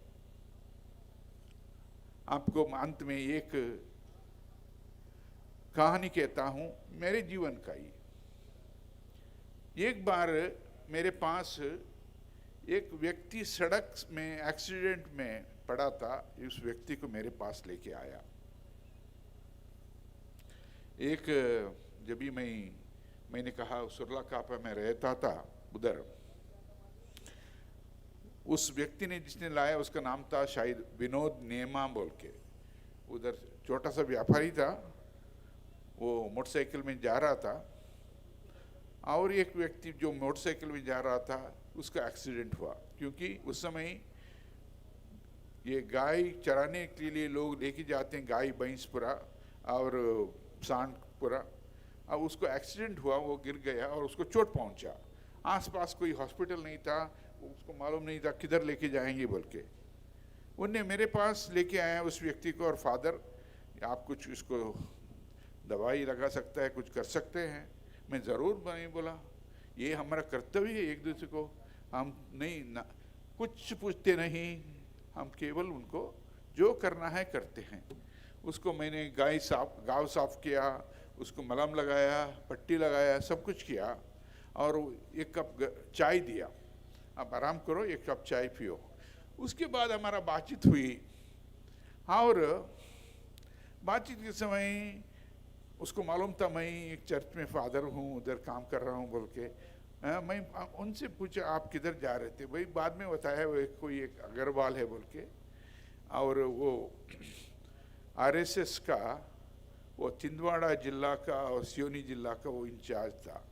वो एक शाखा खोलने के लिए उधर जा रहा था। देखिए मेरा एक इतना नसीब है, इस व्यक्ति का सेवा करने के लिए ईश्वर ने मुझे एक मौका दिया था। देखिए ये है हमारा लिविंग फेथ बोलते हम। हमारा धर्म केवल अध्ययन करके एक बाह्यात बोलने का नहीं है, मेमोराइज करके। वो विश्वास है, समथिंग टू बी लिव्ड। हमारा विश्वास को जीना है। अब देखिए हमारे धर्म को हम जीना है। अनलेस जो विश्वास को नहीं जीते हैं और उसको, वही है हमारा अनुभव। प्रभु यीशु ने ये बताया, आपके आपसी प्रेम के द्वारा दुनिया समझ जाएगी कि आप मेरे शिष्य है बोल के। कैसे एक क्रिस्टियन को हम पहचान सकते हैं, वे प्रश्न प्रभु ने ये बताया, आपको ऐसे पहचानेंगे जैसे जो आपके आपसी प्रेम के द्वारा दुनिया समझ जाएगी कि आप मेरे अनुयायी है, आप मेरे शिष्य है। देखिए ये अवश्य है हम लोगों को, ये एक दूसरे को प्यार करना कॉन्क्रीटली। मैं मुंह में बोल सकता हूं, मैं प्यार करता हूं, ये करता हूं, वो करता हूं, फिर सचमुच जब भी चुनौती आता है, वो व्यक्ति मेरे से द्वेष करता है, उससे प्यार करना है, ये है। हम नया एक समाज बनाना है जिधर सब लोग हम भाई और बहन हैं। ये हमारा हर व्यक्ति का कर्तव्य है। हर व्यक्ति का कर्तव्य है एक नया समाज को, नया भारत का निर्माण का कार्य में लगा रहना। और हम जब भी ये करते हैं। हमारे बीच में कोई भेदभाव नहीं होना है, धर्म का प्रश्न ही नहीं, जाति का प्रश्न नहीं, केवल हम सब एक माँ, एक भारत माता का बच्चे हैं, इसमें सब लोग हैं। इसमें हिंदू है, मुसलमान है, क्रिश्चियन है, सिख है, जैन है, बुद्ध है, नास्तिक है, सब कुछ है, हर व्यक्ति है। एक भारत माता का संतान है, हम एक परिवार है, हम भारतीय है। हमारा सचमुच हमारा धर्म, मैं क्रिस्तीय जीवन जीता हूं, हर व्यक्ति उनका धर्म जीते हैं, एक अच्छा परिवार बन जाएगा। देखिए, भारत का विकास और प्रगति जब तक नहीं होगी तब तक हम एक नहीं होंगे। हमारा एकता में है प्रगति, हमारा एकता में है विकास। हम किधर भी जाए, हम अच्छे कार्य करने के लिए सीखना है।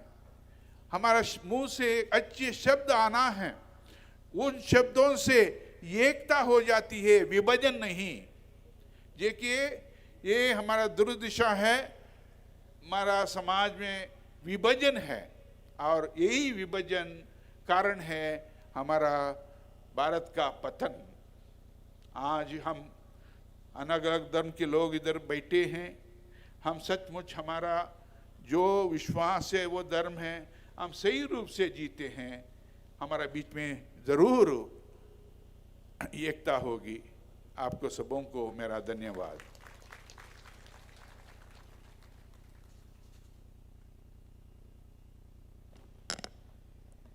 Thank you very much father. आपने अपने जीवन के बहुत ही मार्मिक जीवंत उदाहरणों के माध्यम से बाइबिल का जो पवित्र संदेश दिया है, सेवा परमो धर्म, जिसे हम कह सकते हैं परहित सरिस धर्म नहीं भाई, पर पीड़ा सम नहीं अधमाई। और जहाँ वास्तविक विकास की परिभाषा जो आपने दी है, हमारे सरनेम, उपनाम, ये सब बेकार की बातें हैं, और जिस दिन हम इन सब से ऊपर उठ जाएंगे उस दिन ही हम सबका विकास सही मायने में होगा। बहुत बहुत धन्यवाद। मैं आज के इस कार्यक्रम के अगले क्रम में निवेदन करूंगा, गुजारिश करूंगा, हमारे सिख धर्म के प्रमुख प्रतिनिधि यहाँ उपस्थित हैं और अति ही प्रतिष्ठित व वरिष्ठ प्रतिनिधि आप हैं, और आपने काफ़ी समय तक सिंह सभा गुरुद्वारा गड्ढे गोदाम में सचिव के कार्य को सुशोभित किया है। आप पंजाबी और सिख कम्युनिटी के वरिष्ठ गणमान्य प्रतिनिधियों में शामिल हैं और वर्तमान में मार्गदर्शक संरक्षक की भूमिका सक्रियता से निभा रहे। मैं बहुत ही विनम्रतापूर्वक श्री प्रकाश सिंह जी जब्बल को यहाँ पर आमंत्रित करता हूँ।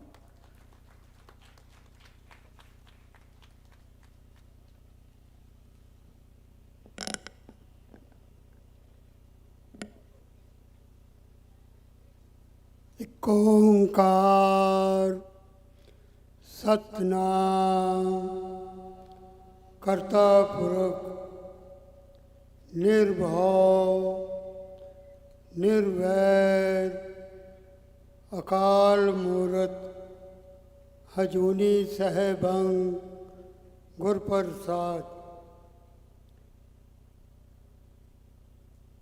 यहाँ उपस्थित डाइस पे बैठे महानुभव भी लोग, सब धर्मों के जो नुमाइंदे हैं वो बैठे हैं।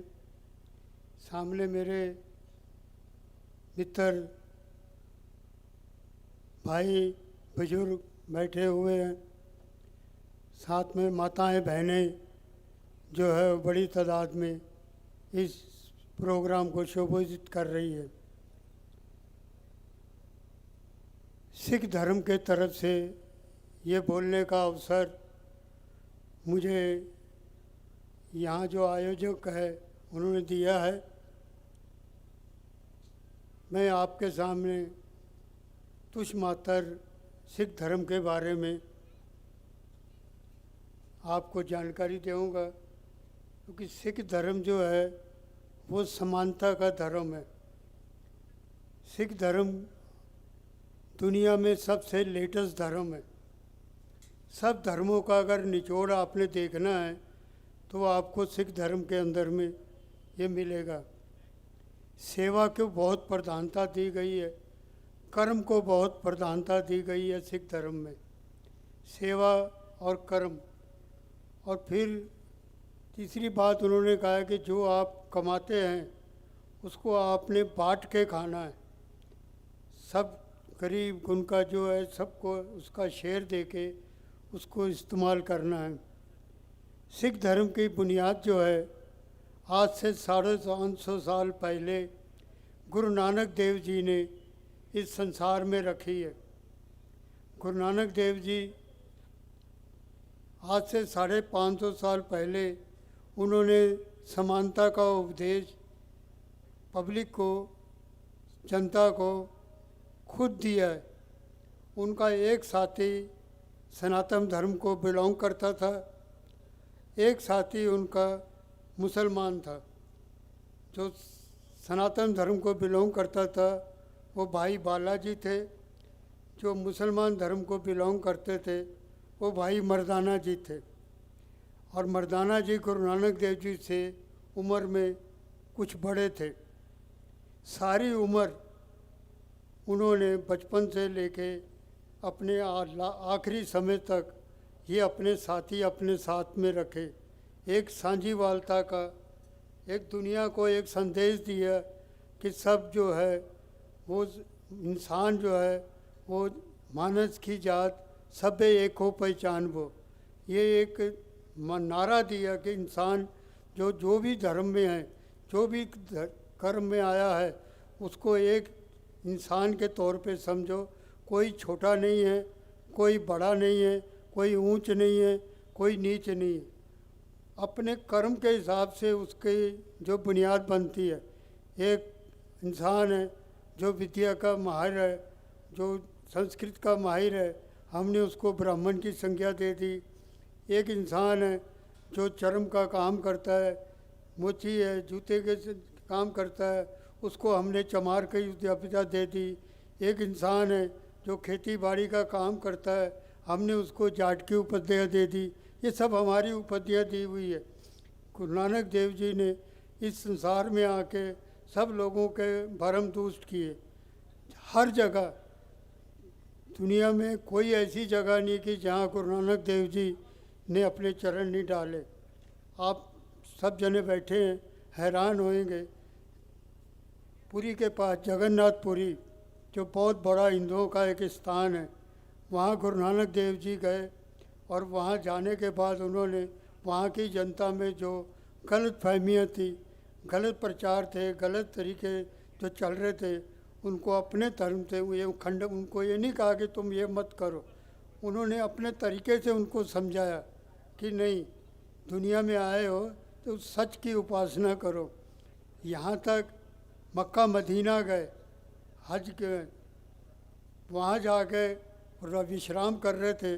जो वहाँ का काजी था उसने देखा कि ये मक्के के तरफ पैर करके सोए हैं, तो उसने आके पैर से ठोकर मारी और उनको सोए हुए को उठाया।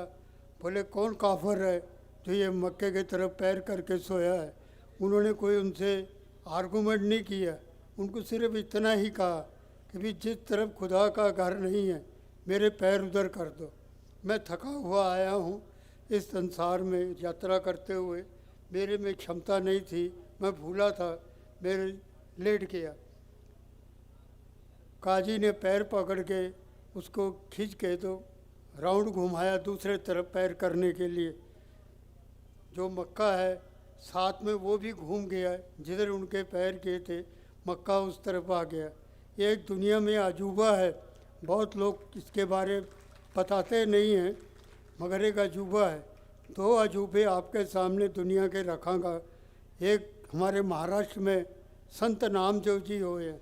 संत नाम जी हमारे महाराष्ट्र के वर्षी नांदेड़ के तरफ जाओ तो रास्ते में गांव आता है, वहाँ के रहवासी थे, नीची जात के थे।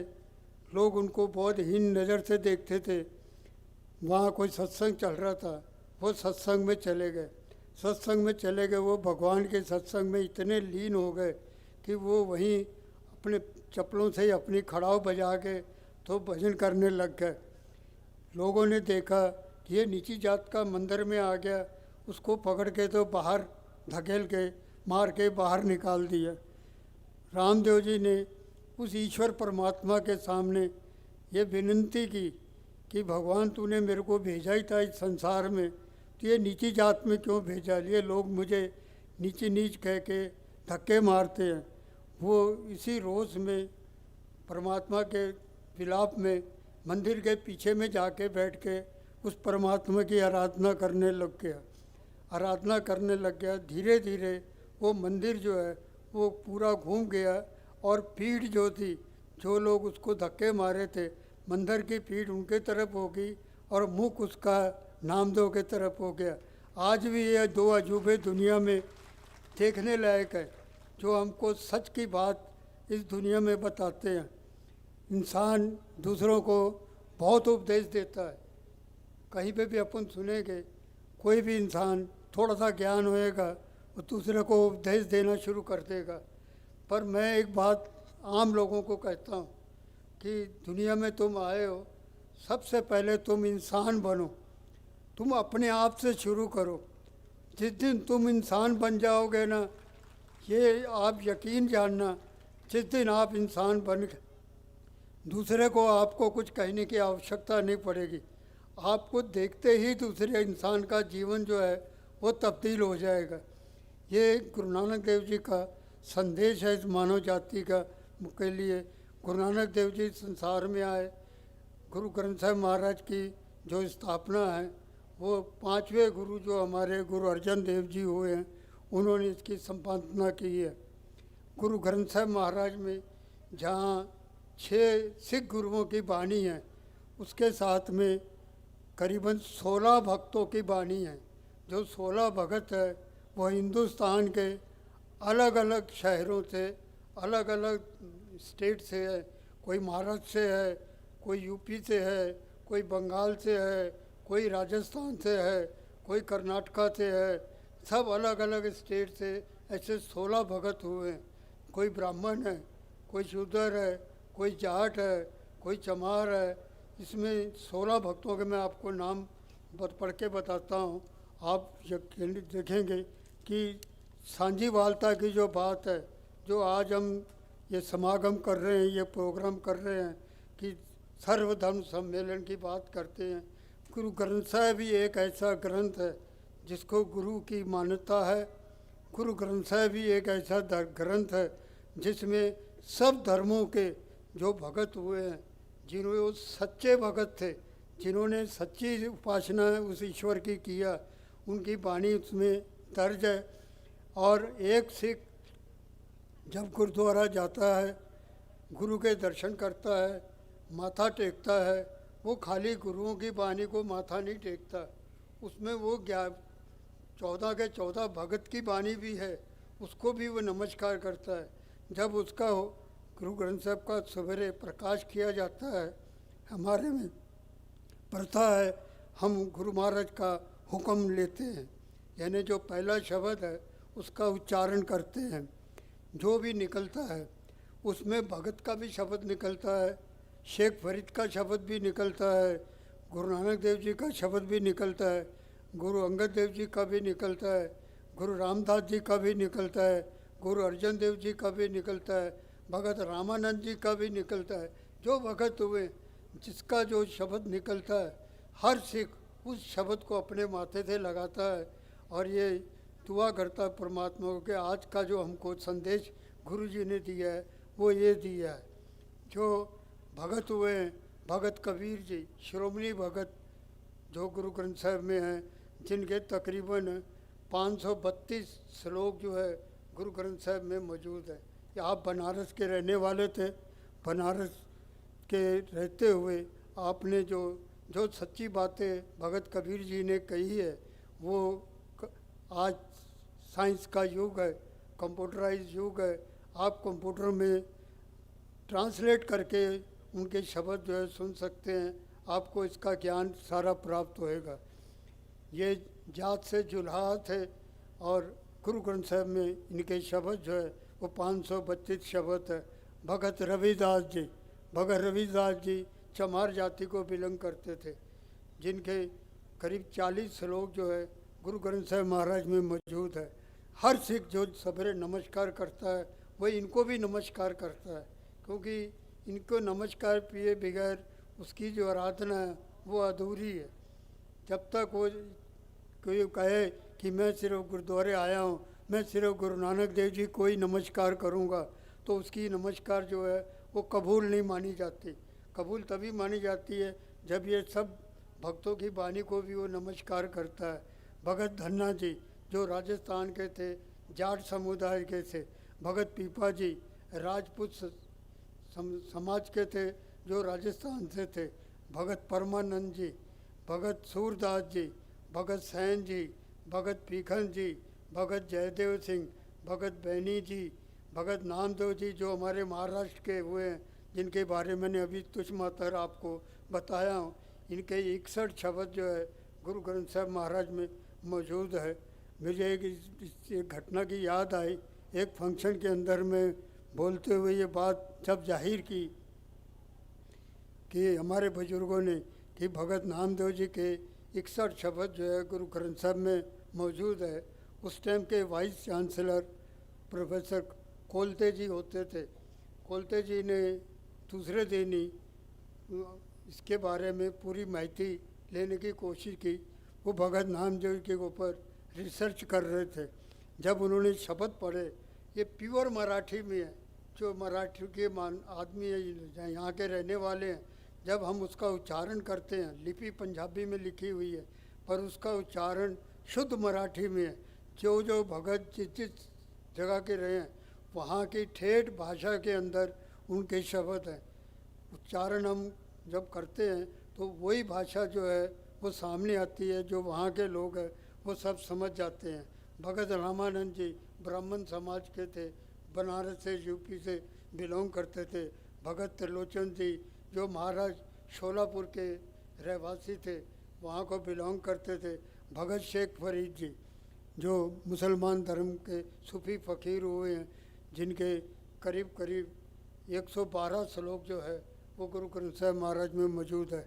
और बड़े सगत शब्दों में उन्होंने जो गुरु ग्रंथ साहिब महाराज में वाणी दर्ज है, क्योंकि जो ईश्वर के सच्चे उपासक थे उनकी ही वाणी गुरु ग्रंथ साहिब महाराज में दर्ज की हुई है। ये कहने का भाव मेरा ये है कि हम जो आज ये सर्वधर्म सम्मेलन जो कर रहे हैं, सर्वधर्म सम्मेलन की बुनियाद आज से 550 साल पहले गुरु नानक देव जी ने इस संसार में रखी। सब धर्मों को उन्होंने एक तरीका मान दिया और ये 10वें जामे में आके उन्होंने ऐलानिया कहा, मानस की जात सब एको पहचान वो, कि जो इंसान इस संसार में है उसमें आप तरफरका मत करो, उसमें भेद मत करो कि ये ऊंचा है, ये नीचा है, ये बड़ी जात का है, ये छोटी जात का है। जो इंसान है उसको एक सरीका सबको मान जो दिया जाएगा। जिन प्रेम कियो तिन ही प्रभ पायो, जो प्रेम करता है वही ईश्वर को प्राप्ति होती है। प्रेम एक ऐसी चीज़ है जो हम किसी गरीब को कोई भूखे को रोटी देना, आप हैरान होएंगे। सिख धर्म में आपने कई बार सुना होगा कि सिख लोग जो लंगर बहुत चलाते हैं। लंगर का भाव यह है कि कोई भेदभाव नहीं है। आप कभी किसी को मौका बना होगा, आपने देखे होंगे गुरुद्वारे में, वहाँ एक ही पंगत में सब बैठते हैं। गुरु अमरदास जी गोविंदवाल साहब में जो उनका आसन रहता था, बादशाह अकबर एक बार उनके दरबार में गया तो उसने वहाँ जिज्ञासा प्रकट की कि भी मैं गुरु जी के दर्शन करना चाहता हूँ। गुरु महाराज जी स्वयं उस लंगर में प्रसादा जो है, भोजन जो है वितरित कर रहे थे। उन्होंने बोला पहले आप बैठिए, लंगर छकिए, उसके बाद फिर मैं आपको उनके भी भगवान के गुरु जी के भी दर्शन करवा देता हूँ। बादशाह अकबर जब लंगर में बैठ के लंगर छके तो बादशाह अकबर हैरान हो गया कि मेरे राजमहल में 36 प्रकार के भोजन मेरे सामने आते हैं, मेरे को वो स्वाद नहीं मिला जो इस सादे लंगर में मेरे को खाने में मिल रहा है करके, क्योंकि एक तपस्या की हुई चीज़ रहती है। जिसने प्रेम से, आप लंगर में देखिए हर की भावना जुड़ी होती है। वहाँ कोई ये नहीं रहता कि भी मैं बड़ा हूँ तो नहीं। करोड़ोंपति अरबोंपति लोग खुद होके वहाँ घर में एक गिलास पानी भी जो है वो अपने हाथ से उठा के नहीं पीते होंगे, मगर गुरुद्वारे के अंदर में वो बाल्टी उठा के हर आदमी को वो बटाने जाते हैं। यानी इंसान सब एक है। ये मन की भावना है, अपने आप को शुद्धिकरण का एक रास्ता है। आप गुरुद्वारों में जाते होंगे, देखते होंगे लोग बड़े चाव से लोगों के जूते साफ करते हैं। वो क्यों? अपने आप का मन जो है उसको शुद्ध करने के लिए। ये मत सोचना कि मैं बहुत बड़ा हूँ तो मैं जूते साफ करूँगा तो मेरी चमारों में गिनती हो जाएगी। नहीं, वो मन का जो घमंड है उसको तोड़ने के लिए गुरु महाराज ने सेवा की जो है वो प्रधानता दी है। सेवा को बहुत महत्व दिया है। आप सच्ची कमाई करनी। दूसरा वो बोलते हैं किर्त करना। किर्त करना मतलब कि इंसान जब इस दुनिया में आया है उसका काम है कर्म करना। कर्म करे, उसका जो भी कर्म है। कोई खेती करने वाला वो खेती करता है, कोई कारखाने में काम करने वाला है वो कारखाने मिल में काम करता है। उसने सच्ची कमाई करनी है, चोरी ठगी ये नहीं करनी। जो भी सच की कमाई है वो सच की कमाई ही जो इंसान के अंदर को जो मैल है उसको निकालती है और वो सच्चे ईश्वर को जो प्राप्त होती है। घर जो लंगर की अभी दुनिया के अंदर में युद्ध चल रहा है, यूक्रेन का और रूस का। आपने डेली न्यूज़ों में पढ़ रहे होंगे।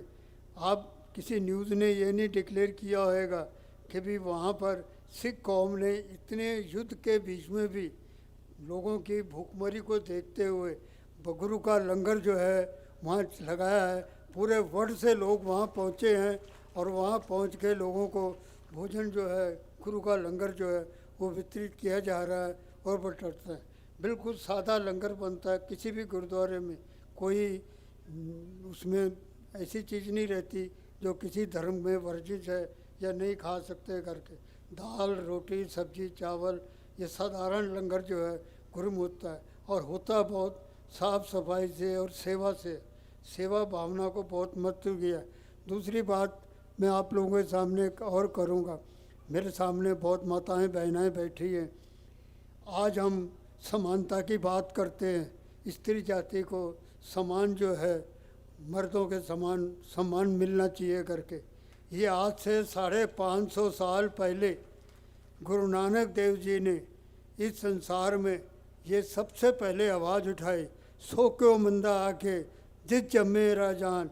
कि उसको क्यों आप गलत बोलते हो? जोत ने इस संसार में राजाओं को भी जन्म दिया है और इस संसार में महाबली को भी जन्म दिया है। उसको आप हीन भावना से क्यों देखते हो? ये आज से 550 साल पहले गुरु नानक देव जी ने इस संसार में लोगों को इसके बारे में ताकीद किया करके। सो को मंदा आखिए जिस जम्मे राजान। ये गुरु नानक देव जी का शब्द है। कि गुरु नानक देव जी ने इस संसार में सबको समानता का एक संदेश दिया।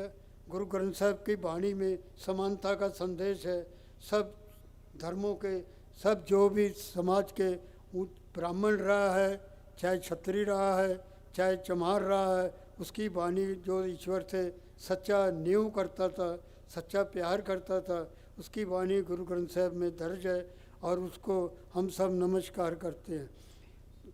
इस संसार के अंदर में इंसानियत जो है वो एक बहुत बड़ी चीज़ है। हम जितने जने बैठे हैं तादाद में भले हम कम हैं, पर हमको अपने आप में विश्लेषण करना चाहिए। हम दुनिया में आए क्यों हैं? हमारा दुनिया में आने का मकसद क्या है? अब मेरे दुनिया में आने का मकसद क्या है? जब हम इस संसार में आए हैं सबसे पहले हमने अपना जीवन सुधारना है। अगर हमारा अपना जीवन सुधर जाएगा तो समझ लो कि हमारा साथी भी सुधर जाएगा, उसका साथी भी सुधर जाएगा। एक बीज बोने वाली बात है। जैसा हम बीज बोएंगे वैसा उसका फल चखेंगे। मैं आपका ज़्यादा समय नहीं लेते हुए मैं आयोजकों का बहुत धन्यवाद करता हूँ जिन्होंने मुझे इस काबिल समझा, आपका रूबरू होने का समय मिला, दो शब्द आपके सामने कहने का अवसर मिला। कोई बात कहते हुए मुझे से कोई कम ज़्यादा वचन निकल के आएगा तो मेरी निजी शब्द समझ के मुझे माफ़ करना। आगे थे भगवान सद्बुद्धि दे, कोई अच्छे विचार आप लोगों से करने का सौभाग्य प्राप्त हो। धन्यवाद।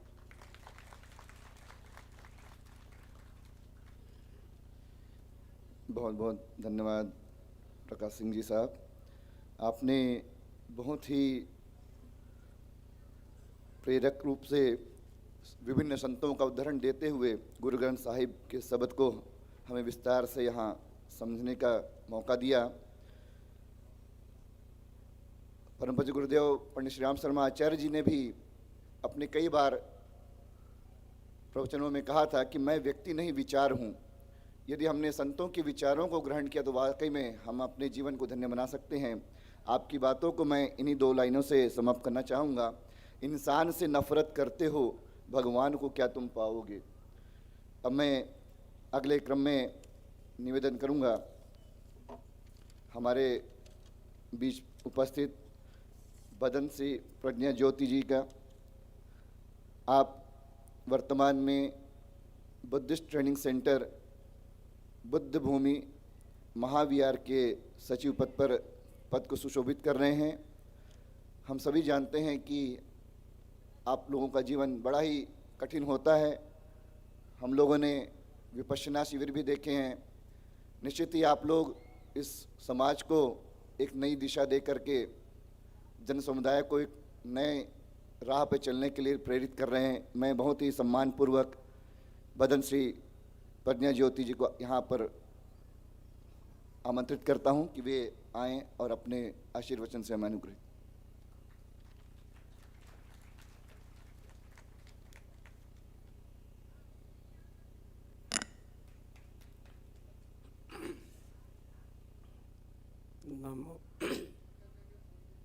नमो बुद्धाय, नमो धम्माय, नमो संघाय।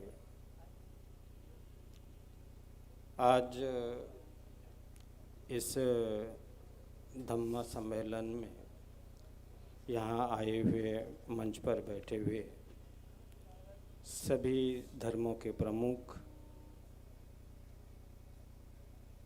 इन सभी को नमन करता हूँ।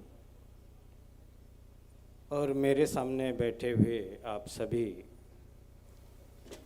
श्रद्धावान उपासक उपासिकाएं,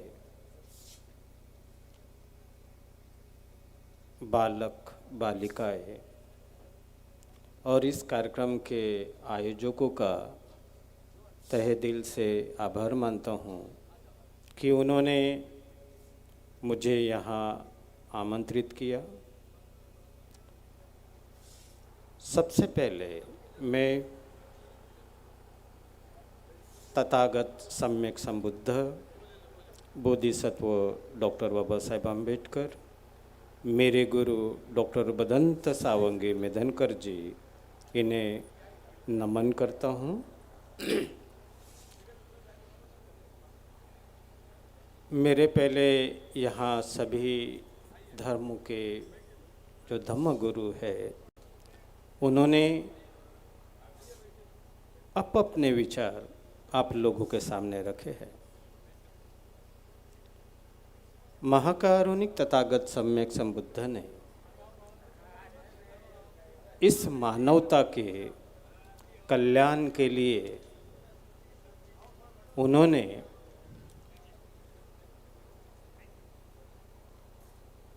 सर्वप्रथम मनुष्य में मनुष्य से प्यार करना सिखाया। भगवान बुद्ध ने जो धम्म हमें दिया है उस धम्म में उन्होंने कहा है कि हर इंसान, वो चाहे अमीर हो चाहे गरीब हो, हर इंसान समानता का अधिकारी है। आप लोगों को मालूम होगा कि आज हमारे देश में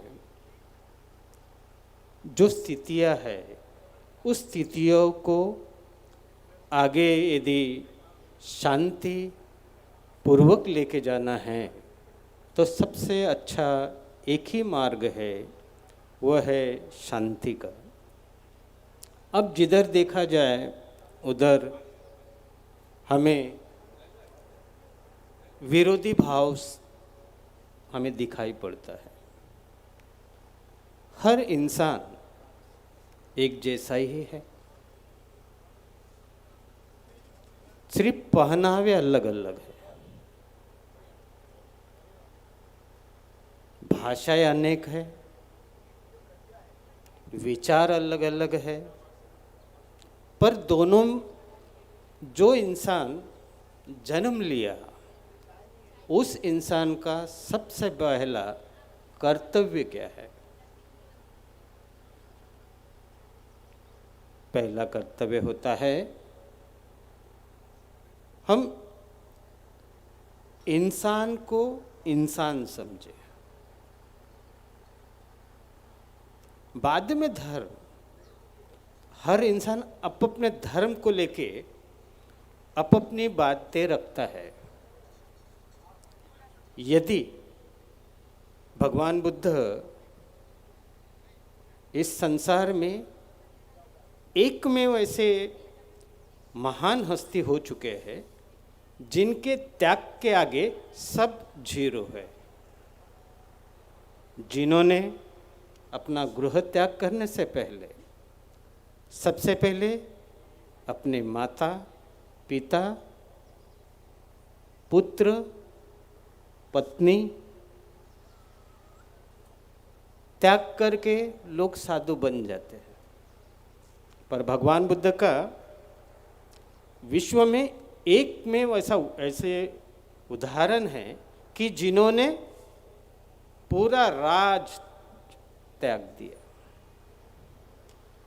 और उन्होंने उतना करने के बावजूद भी जब वो बुद्ध बनने के लिए निकले अपना गृह त्याग करने के बाद, तो उन्हें आज बिहार स्टेट में राजगृह पड़ता है। राजगृह में वो ठहरे हुए थे, तो उनके पास में एक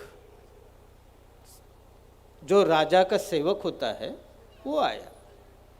वो उसने देखा कि एक सुंदर सा युवक ध्यान करते हुए पहाड़ी पे बैठा है। यदि ये युवक हमारे राज्य में आके यदि सेनापति बन जाए तो हमारा सैन्य बल बढ़ सकता है, ऐसा उस सैनिक को लगा। उसने अपने राजा बिंबिसार को कहा कि महाराज अपने यहाँ एक युवक आके बैठा है अपने पहाड़ी पे, बड़ा सुंदर है, बहुत ही लंबा चौड़ा है, दिखने में सुंदर है, सुंदर दिखता है, शक्तिशाली है। तो राजा को लगा कि ऐसा युवक यदि हमारे सेना में आ जाए तो हमारे सैन्य का वाकई में सैन्य बल बढ़ेगा। तब राजा बिंबिसार सिद्धार्थ गौतम के पास जाते हैं और सिद्धार्थ गौतम से कहते हैं कि अरे तू युवा है, सुंदर है, ये साधु संतगिरी क्यों कर रहा है, क्यों ध्यान कर रहा है? अच्छा तू आजा, तुझे मैं सेनापति बना देता हूँ। उस समय सिद्धार्थ कुमार अपने चेहरे पे मुस्कान लाते हैं। मुस्कान लाने के बाद में कोई भी राजा हो, यदि एक कमज़ोर इंसान किसी के सामने हंस दे तो क्या होता है? क्रोध आता है। वैसे ही राजा बिंबिसार को भी गुस्सा आया। उन्होंने कहा, क्यों मुस्कुरा रहा है?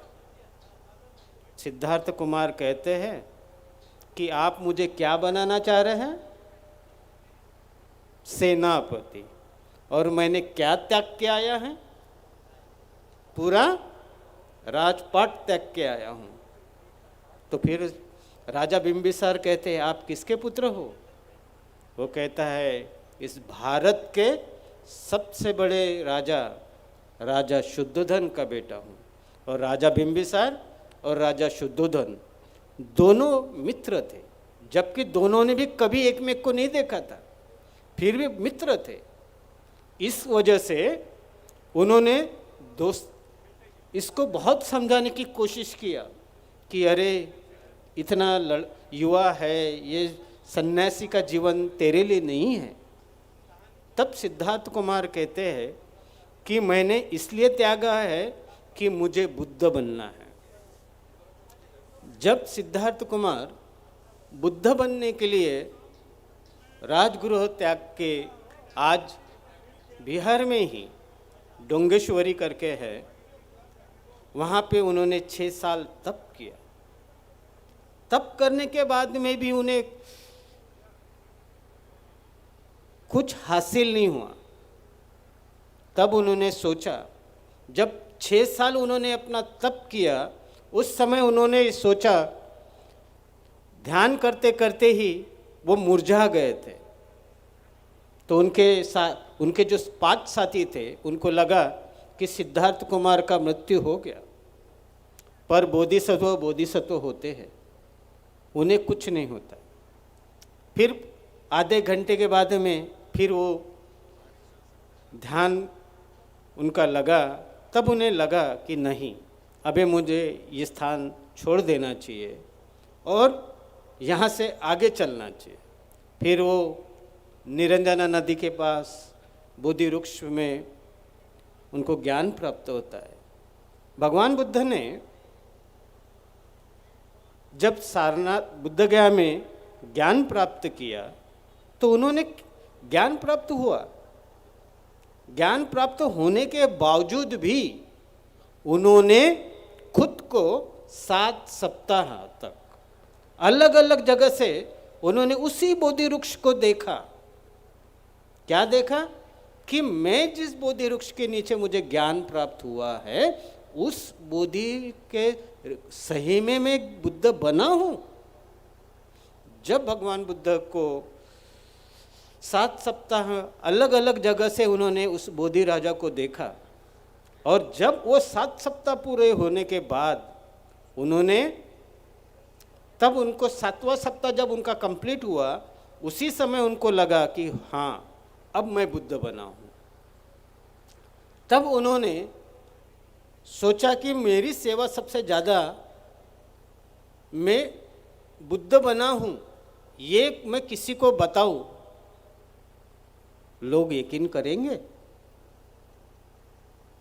तब भगवान बुद्ध ने सबसे पहले अपने जो गुरु लोग थे, जिनसे उन्होंने ध्यान सीखा था, बहुत सा विद्याएं पढ़ी थी, ऐसे गुरुओं को याद करते। उन्होंने याद किया, तुरंत उनको, भगवान बुद्ध इस विश्व के सबसे बड़े साइंटिस्ट थे। बुद्धिज्म जो है वो विज्ञानवादी धर्म है, जिसे हम साइंस कहते हैं। भगवान बुद्ध ने देखा कि वो जो ज्ञानी, जो गुरु है, उनको देखा तो उनका मृत्यु हो गया। फिर दूसरे गुरु को देखा, उनका भी मृत्यु हुआ।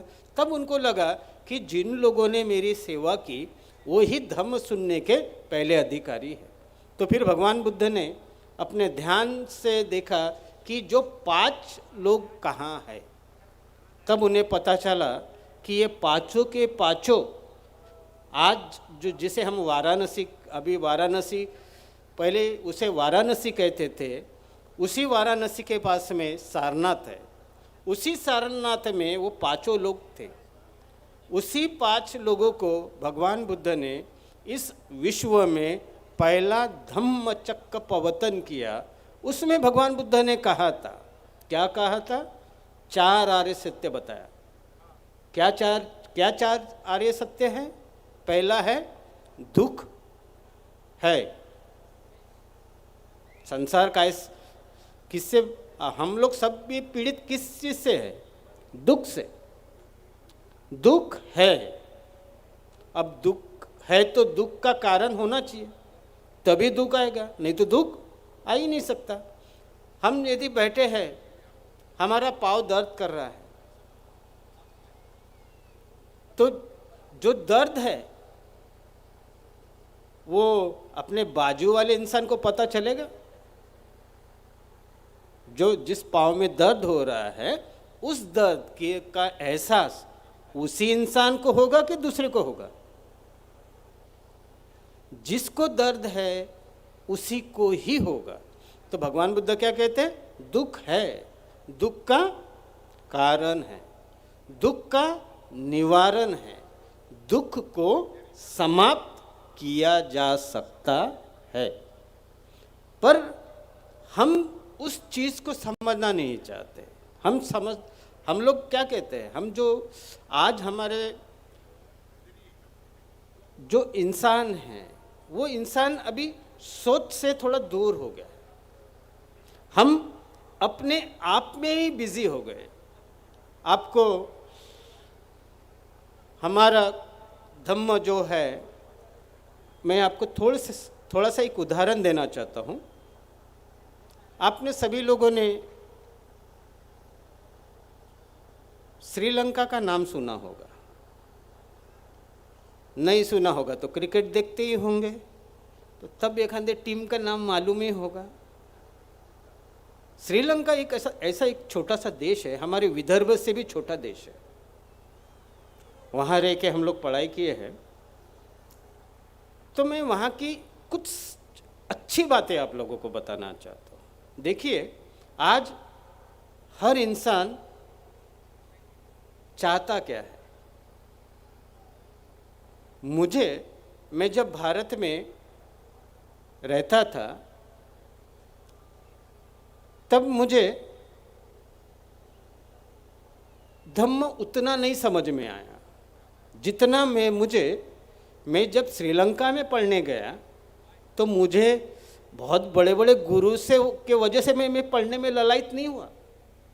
मुझे पढ़ने के लिए प्रभावित किसी ने किया होगा, तो एक 7 साल के बच्चे ने।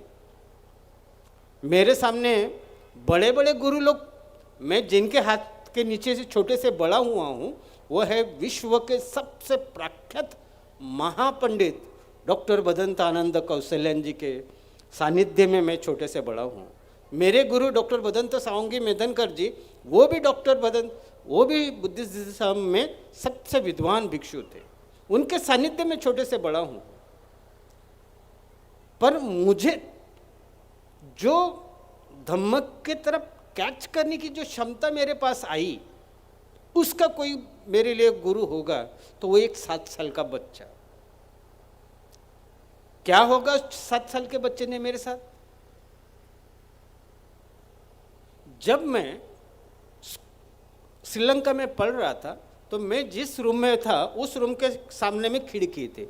उस खिड़की में से मैं उस बच्चे को रोज देखता था कि रोज सुबह उठता था, बराबर 5, वहाँ पे 4 बजे उठना ही पड़ता है। हमारे यहाँ उठे नहीं उठे तो सब चल जाता है। वहाँ पे 4 बजे उठना ही उठना है।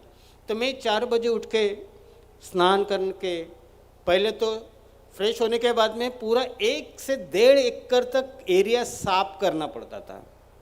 दूसरा तीसरा कोई काम नहीं। और वही काम वहाँ के लेडीज़ भी करती थी, जेंट्स भी करते थे, भिक्षु भी करते थे, श्रमण भी करते थे। सभी लोग पहले एक ही काम करते थे, झाड़ू मारने का। मैं भी सोचता था क्या लोग हैं ये लोग, उठे सूटे झाड़ू ही मारते हैं। तब मुझे समझ में नहीं आया कि ये बच्चों से झाड़ू क्यों मारवाते हैं। फिर वो देखता था। फिर सुबह 8 बजे 3.5 साल का बच्चा, 4 साल का बच्चा, वो धम्म स्कूल में आके बैठ जाते थे। वो भी उतने छोटे छोटे बच्चे, 3.5 पौने 4 साल के बच्चे भी छोटे छोटे झाड़ू लेके झाड़ू मारना चालू करते थे। मुझे तब भी बड़ा ऐसा ये लगता था कि ये बच्चे छोटे छोटे बच्चों से क्या झाड़ू मारते हैं।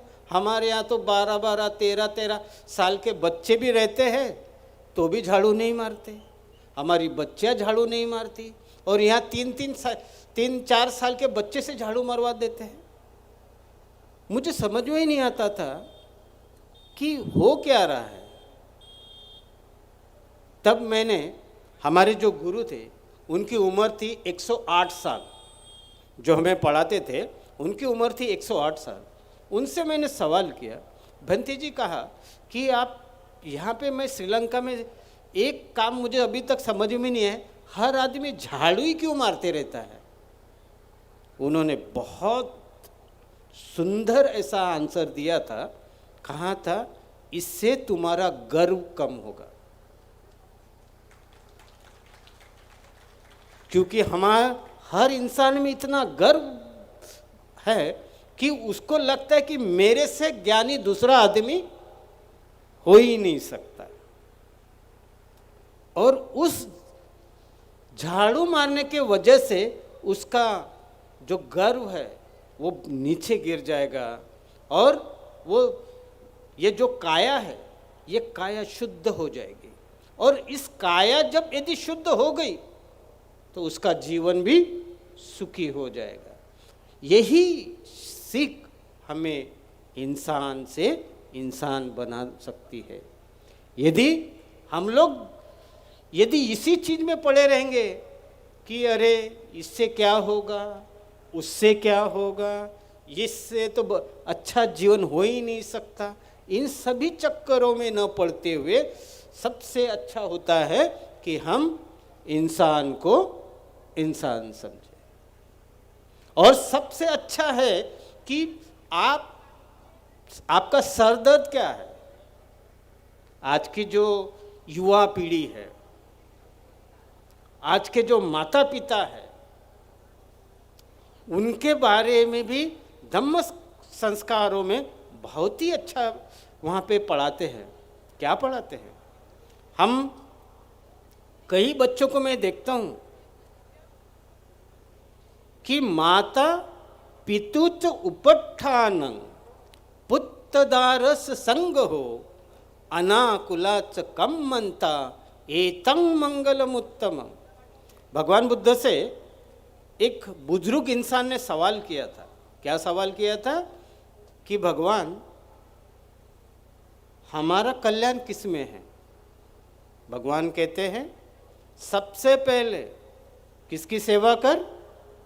अपने माता पिता की सेवा कर, उसके बाद में अपनी पत्नी और अपने बच्चों की सेवा कर, उसके बाद में अपने भाई बहनों की सेवा कर, उसके बाद में अपने गुरुवर्य जो लोग हैं उनकी सेवा कर।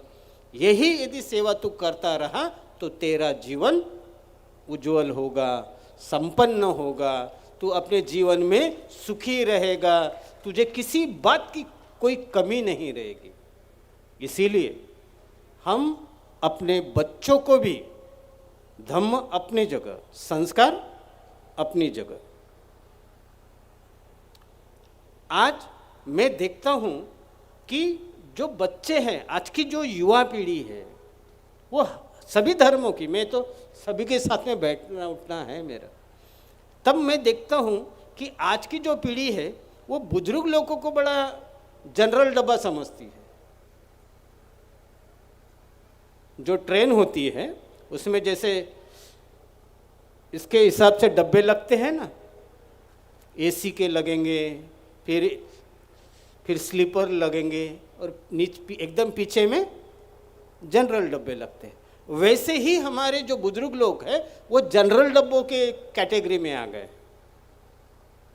आज हमारे बच्चों में यदि हम अपने बच्चों को, जैसे मैं आज के माता पिता जो देखता हूँ बड़े सक्षम हो गए हैं, अपने बच्चों को सुबह शाम अच्छा खाना देंगे, अच्छे कपड़े लत्ते देंगे, हर चीज़ देंगे, सिर्फ एक चीज़ नहीं देते हैं और वो है संस्कार।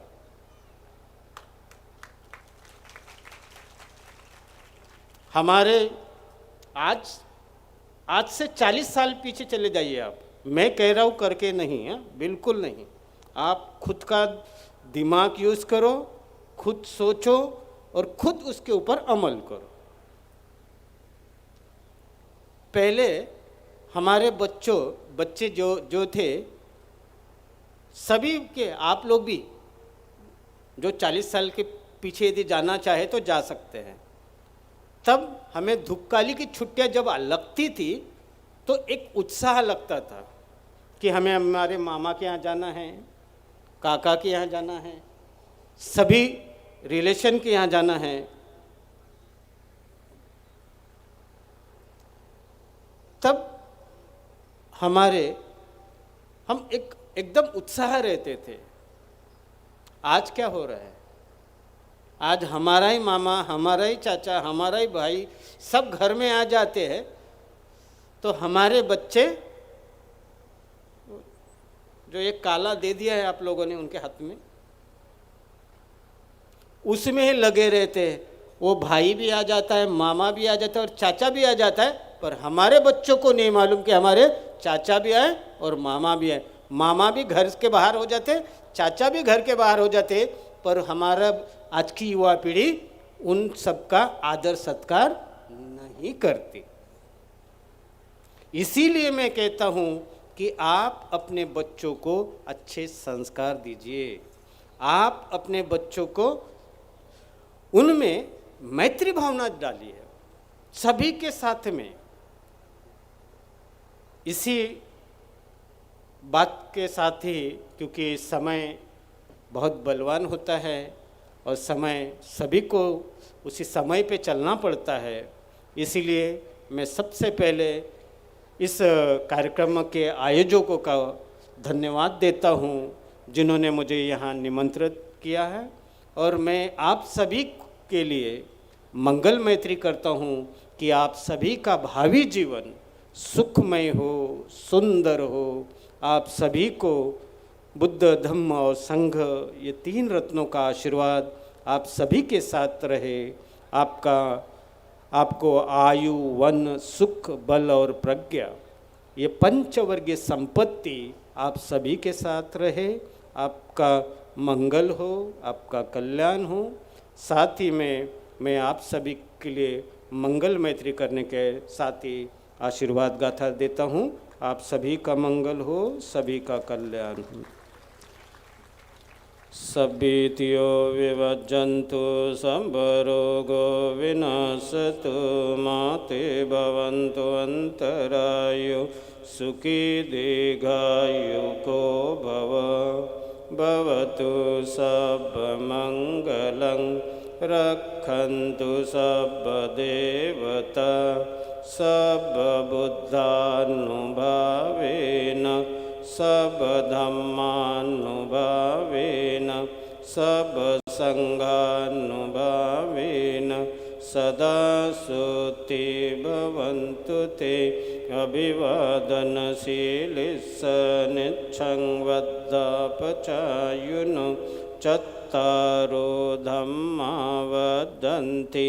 आयुवन्नो सुखं बलं आयु आरोग्य संपत्ति सग्गसंपत्तिमेव च अतो निब्बान संपत्ति इमिनाते समीजतु।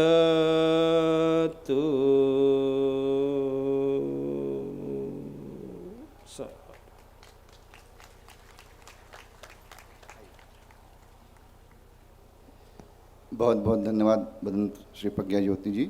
आपने भगवान बुद्ध की विचारों को जिस तरह समझाया, हम सबके सामने प्रस्तुत किया, जो उद्देश्य है उसका दुख निवृत्ति, अहंकार निवृत्ति। और परम पूज्य गुरुदेव ने अध्यात्म और विज्ञान को, जैसे आपने कहा कि बुद्धत्व जो है पूरी तरह से साइंटिफिकली बेस्ड है, और हमारा यह गायत्री, अखिल विश्व गायत्री परिवार के संस्थापक परम पूज्य गुरुदेव ने अध्यात्म और विज्ञान को जोड़ करके एक नई धारा का सूत्रपात जो किया, और एक गीत के माध्यम से इस विचार को मैं समाप्त करूंगा कि सही रूप उभरेगा उस दिन नवयुग के निर्माण का, जिस दिन होगा मिलन विश्व में धर्म और विज्ञान का, जिस दिन होगा मिलन विश्व में धर्म और विज्ञान का। बहुत बहुत धन्यवाद बदन जी। मैं बहुत ही सम्मान के साथ अभिनंदन करना चाहता हूं। हमारे बीच उपस्थित हैं कामठी शहर के सिंधी समाज के प्रमुख, करतल ध्वनि से आप सबका स्वागत करें, श्री शंकर जी रोचलानी जी भाई साहब, जो कामठी सिंधी समाज के प्रमुख हैं। इनके स्वागत के लिए मैं निवेदन करूंगा द्वारकाधीश जी पारवानी जी और कल्पना बिसेन दीदी यहाँ पर आएँ, उन्हें सम्मान करें।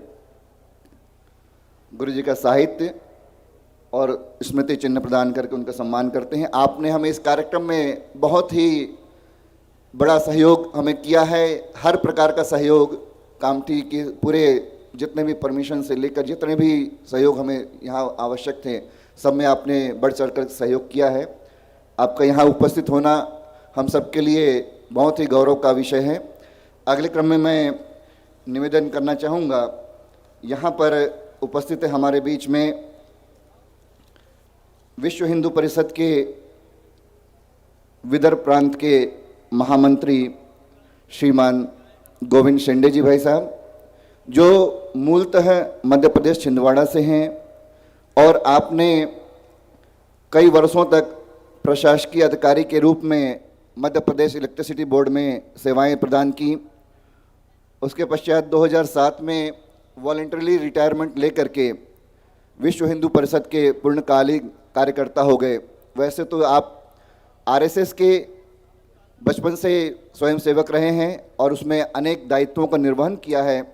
1977 तक आपने सक्रिय रूप से आरएसएस में सेवाएं प्रदान की। तत्पश्चात आप विश्व बीएमएस भारतीय मजदूर संघ में कई पदों को सुशोभित किया। 1984 में श्री राम जन्मभूमि मुक्ति यज्ञ आंदोलन में प्रमुख भूमिका निभाई आपने और मध्य प्रदेश के प्रांत महामंत्री भी रहे हैं और वर्तमान में आप विदर्भ के प्रांतीय महामंत्री हैं। मैं बहुत ही सम्मानपूर्वक आपको यहाँ आमंत्रित करता हूँ कि आप आकर के अपने वक्तव्य।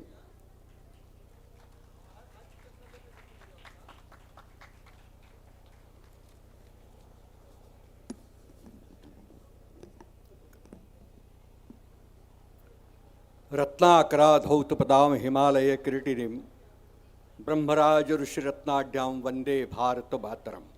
भारत माता की, भारत माता की जय श्री राम। गायत्री माता की। आज इस गायत्री परिवार द्वारा आयोजित इस 108 कुंडीय गायत्री महायज्ञ और उसकी इस मंच पर सभी धर्मों के अनुयायियों के द्वारा कुछ अपनी बातों को आपके सबके समक्ष रखने का जो उपक्रम गायत्री परिवार के द्वारा किया गया, उसके लिए मैं उनको हृदय से साधुवाद देता हूँ, धन्यवाद देता हूँ। अनेक वक्ता यहाँ पर बैठे हुए थे, अनेक वक्ताओं के वक्तव्य हुए, आपने सबके सुने और वे सब धीरे धीरे करके यहाँ से चले गए। तो अब मैं हूँ और आप हैं, समय बहुत हो गया है, इसलिए अधिक समय आपका नहीं लूँगा, लेकिन अपनी बात को आपके सामने कुछ अलग ढंग से रखने का प्रयास करूँगा। अभी जैसे परिचय में बताया कि मैं बहुत बचपन से देश धर्म के लिए काम कर रहा हूँ, तो बहुत जब छोटी अवस्था के अंदर था तब एक गीत मैंने संघ की शाखाओं में गाया था। भारत की संताने हम सब हिंदू हैं भाई भाई।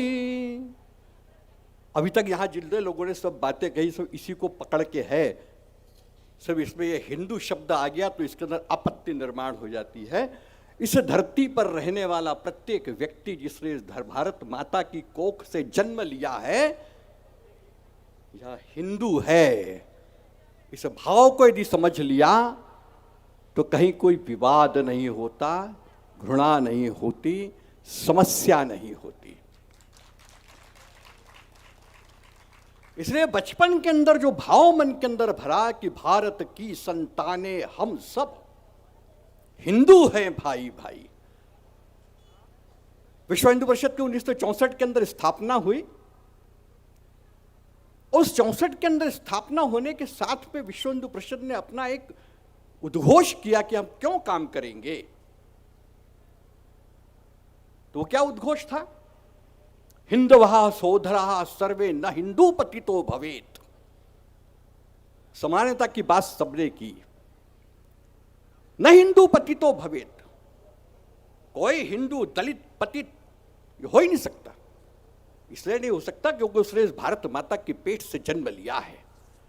जिस प्रकार से एक मां के पेट से जन्म लेने वाले दो भाई सगे होते हैं, उसके अंदर भेद नहीं हो सकता, वैसे इस भारत माता के पेट से जन्म लेने वाले हर एक बंधु के मन के अंदर किसी प्रकार का भेद नहीं हो सकता। कोई छोटा नहीं हो सकता, कोई बड़ा नहीं हो सकता, कोई उच्च नहीं हो सकता, कोई नीच नहीं हो सकता, कोई छूत नहीं हो सकता, कोई अछूत नहीं हो सकता।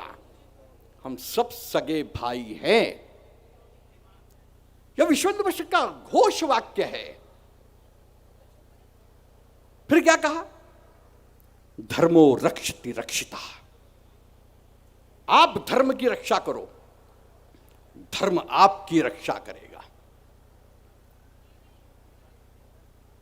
मेरा गायत्री परिवार के साथ में बहुत पुराना संबंध है। मैं उन सौभाग्यशालियों में से हूं जिसने आचार्य श्री राम शर्मा जी को अपनी आंखों से देखा है। मैं उन सौभाग्यशालियों में से हूं जिनके जो श्री राम शर्मा जी के साथ में बैठ करके, मेरे जो सीनियर्स थे उनके साथ बैठ के उनसे वार्तालाप की है। मुझे सौभाग्य है इस बात का। मैं अपने आप को गौरवान्वित अनुभव करता हूं इस बात के लिए। और इसलिए आचार्य जी का एक घोषवाक्य जो मैंने अनेक दीवालों पर लिखा हुआ पढ़ा अपने बचपन के अंदर से, वो क्या था? हम सुधरेंगे, युग सुधरेगा। बोले हम तो सुधर जाएं, हम सुधर जाएं। तो गायत्री परिवार का यह स्लोगन नहीं है, यह मंत्र है। यह मंत्र है, हम सुधरेंगे, युग सुधरेगा। युग परिवर्तन की बात हम कर रहे हैं। और इसलिए हिंदू धर्म के अंदर क्या कहा है? कुर्वन्तु विश्वम आर्यम। हम पूरे विश्व को आर्य बनाना चाहते हैं। आर्य मतलब श्रेष्ठ बनाना चाहते हैं पूरे विश्व को। हमने ये नहीं कहा कि भारत को श्रेष्ठ बनाना चाहते हैं, हमने कहा कुर्वन्तु विश्वम आर्यम। पूरे विश्व को आर्य अर्थात श्रेष्ठ बनाने की बात यदि किसी ने की है तो सिर्फ और सिर्फ हिंदू धर्म ने की है, बाकी किसी ने नहीं की।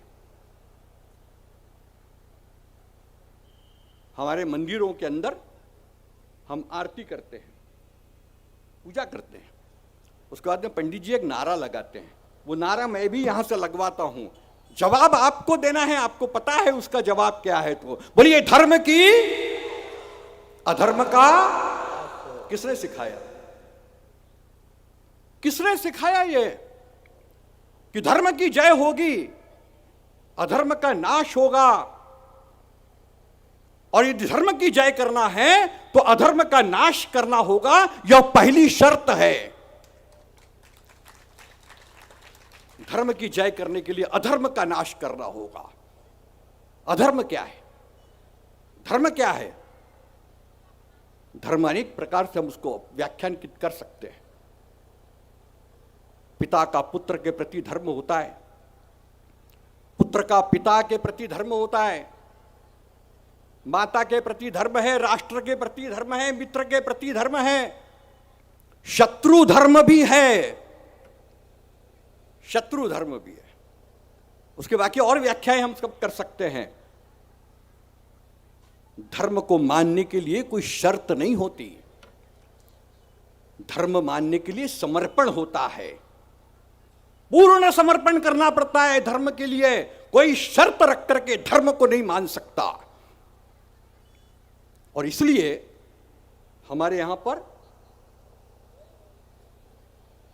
जो बातें कही हैं हमारे पूर्वजों ने, और अभी जो यहां पर सारी बातें हुई है, ये हमारे यहां शास्त्रों के अंदर हजारों नहीं लाखों साल पहले लिखी हुई है। लाखों साल पहले।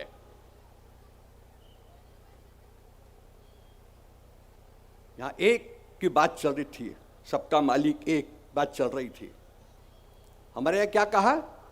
आकाशात पतितम तोयम यथा गच्छति सागरम सर्वदेव नमस्कारः केशवम प्रतिगच्छति।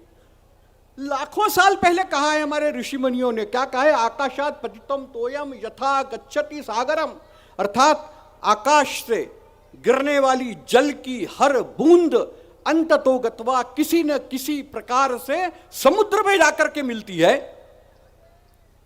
उसी प्रकार किसी भी देवी देवता को किया गया प्रणाम केशव अर्थात भगवान विष्णु को जाकर के प्राप्त होता है।